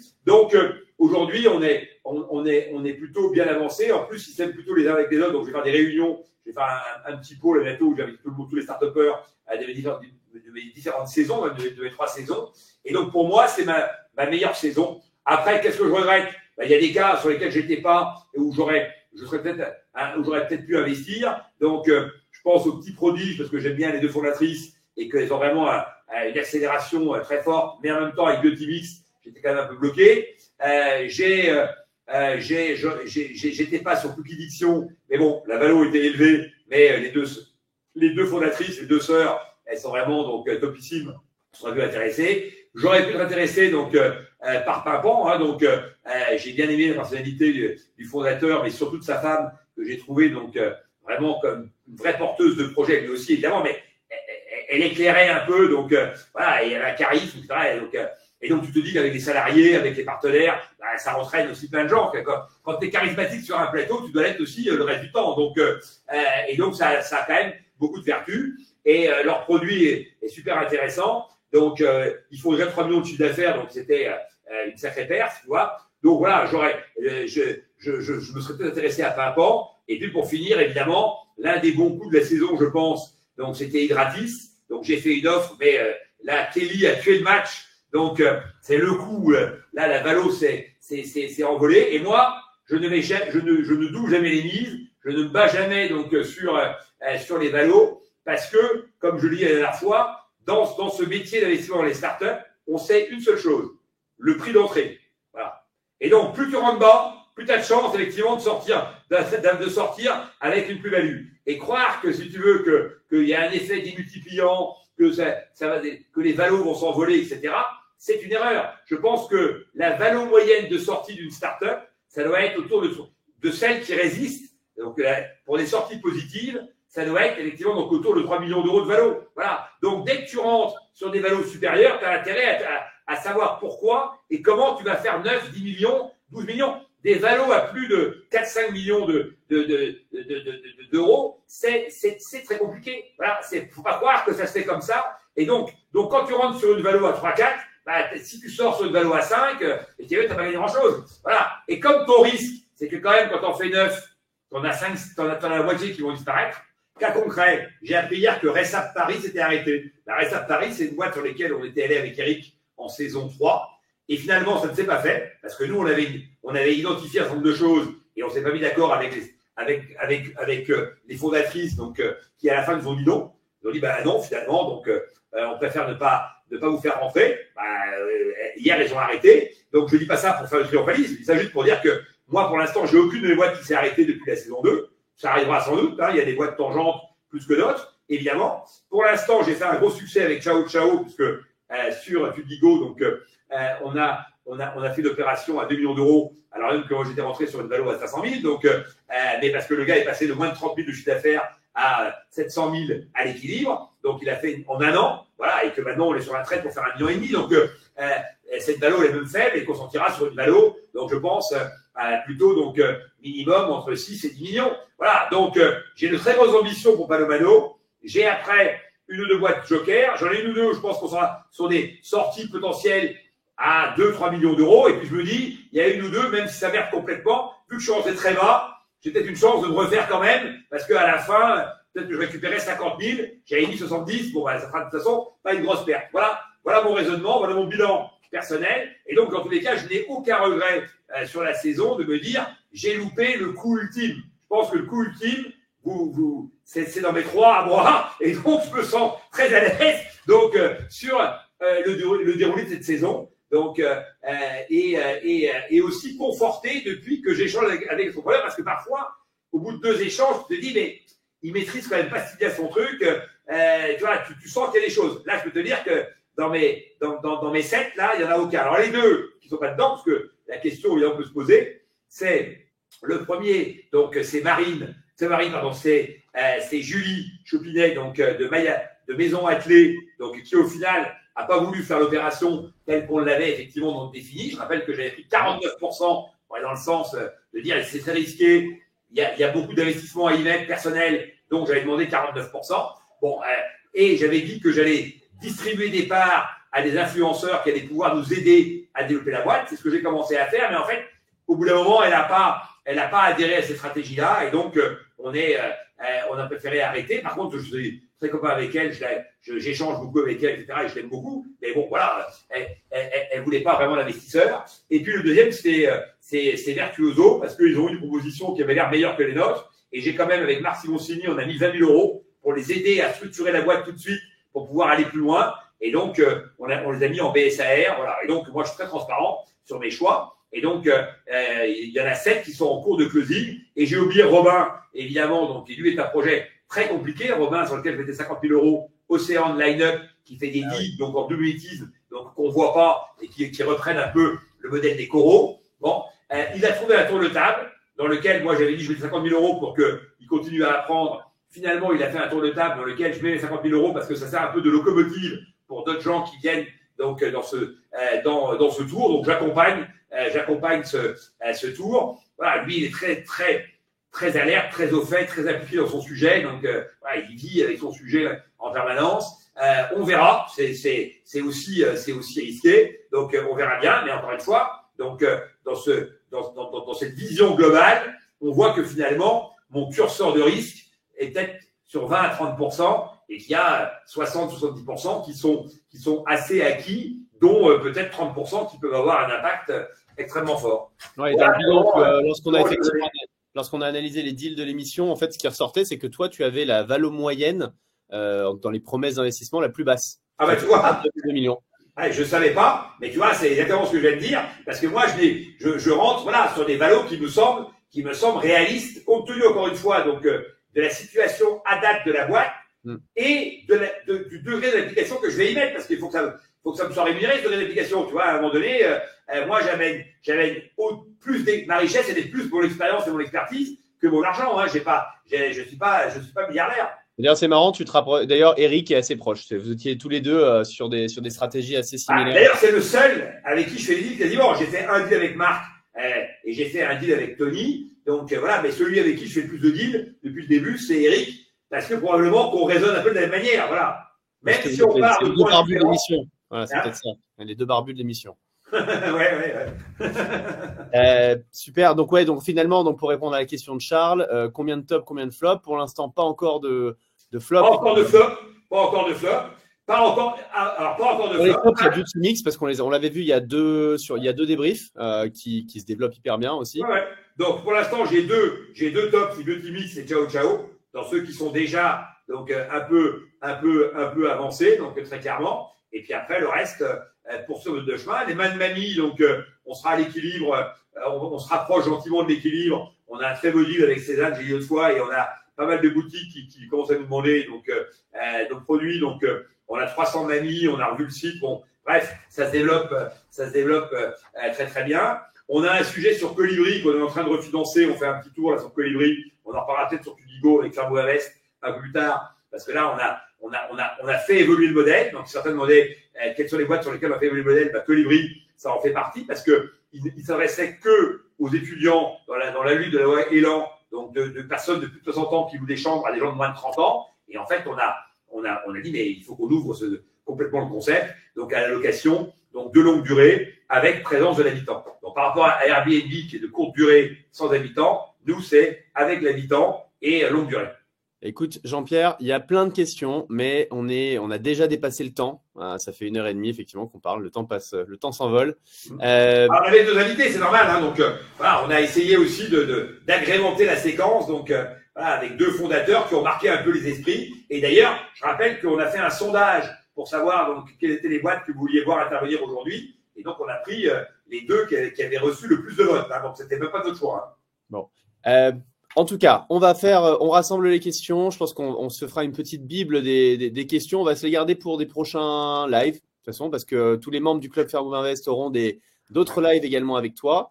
Bon, on n'est pas à l'abri que tu décides lundi qu'on fasse encore un live jeudi prochain. Non, mais déjà, j'invite vraiment tous les gens qui sont intéressés là, et qui veulent échanger à rejoindre le club Fairmove Invest. Je rappelle que c'est 500 €, donc hors taxe pour 12 mois. C'est quand même très peu cher. Ça permet effectivement donc d'avoir des masterclass, d'avoir de l'info. Aujourd'hui, je vois que bon nombre de mes camarades, donc au sens large, donc maintenant font payer donc la demi-heure 1 000 € donc pour avoir de l'information. Nous, c'est 520 € par an et t'as déjà donc 12 masterclass ou 10 un minimum 10 masterclass plus des rendez-vous physiques. Et donc voilà, moi ça m'intéresse de continuer évidemment le dialogue puisque plus on est nombreux, plus quand j'ai oublié le nom de Marat Safin, j'ai des gens qui peuvent me rappeler. Alors, et puis d'ailleurs, je pense qu'on va pouvoir planifier un premier événement là, qui va avoir lieu sur le 2e trimestre. Voilà, c'est un peu short là pour entre mai et juin avec tous les membres du club. Donc voilà, n'hésitez pas. Et parlez autour de vous, hein, parce que donc plus on est nombreux, voilà, il reste des places et donc on a effectivement donc pour ambition donc de réunir aussi des investisseurs qui vont apporter chacun leur expertise, leur contribution, puisque quand on investit dans des boîtes en commun, ben, on partage aussi pas mal d'analyses, pas mal de choses, et puis on peut aussi avoir les ambassadeurs qui vont proposer des choses comme on l'a vu aujourd'hui, de dire moi je peux distribuer le produit, je connais tel réseau sur lequel je peux vous aider à rentrer, etc. Et donc on voit que ce tourisme, c'est ce que je pensais effectivement donc à la logique donc de tourisme populaire, mais là en l'occurrence c'est de l'investissement donc collectif, participatif, où on va additionner aussi nos vertus et nos qualités. Moi je demande aux acteurs qui investissent leurs 500 € de nous aider. Et dernière chose, donc d'aider les boîtes dans lesquelles on investit. Et dernière chose, évidemment, qu'on compte que les projets que vous portez seront évidemment analysés en priorité au club. Donc dès lors vous êtes partie prenante, c'est évident. Magnifique. Merci encore Jean-Pierre. Merci aux quelques centaines de participants qui nous ont rejoints aujourd'hui, qui ont été très actifs comme d'habitude dans le chat et dans les questions. Voilà. On a hâte de vous retrouver en physique. Je pense que ça va être un sacré capharnaüm si c'est comme avec le chat. Ça sera, en tout cas, on devrait se marrer. Salut Jean-Pierre. À très vite. À très vite. Bye bye. Salut Alex. Ciao.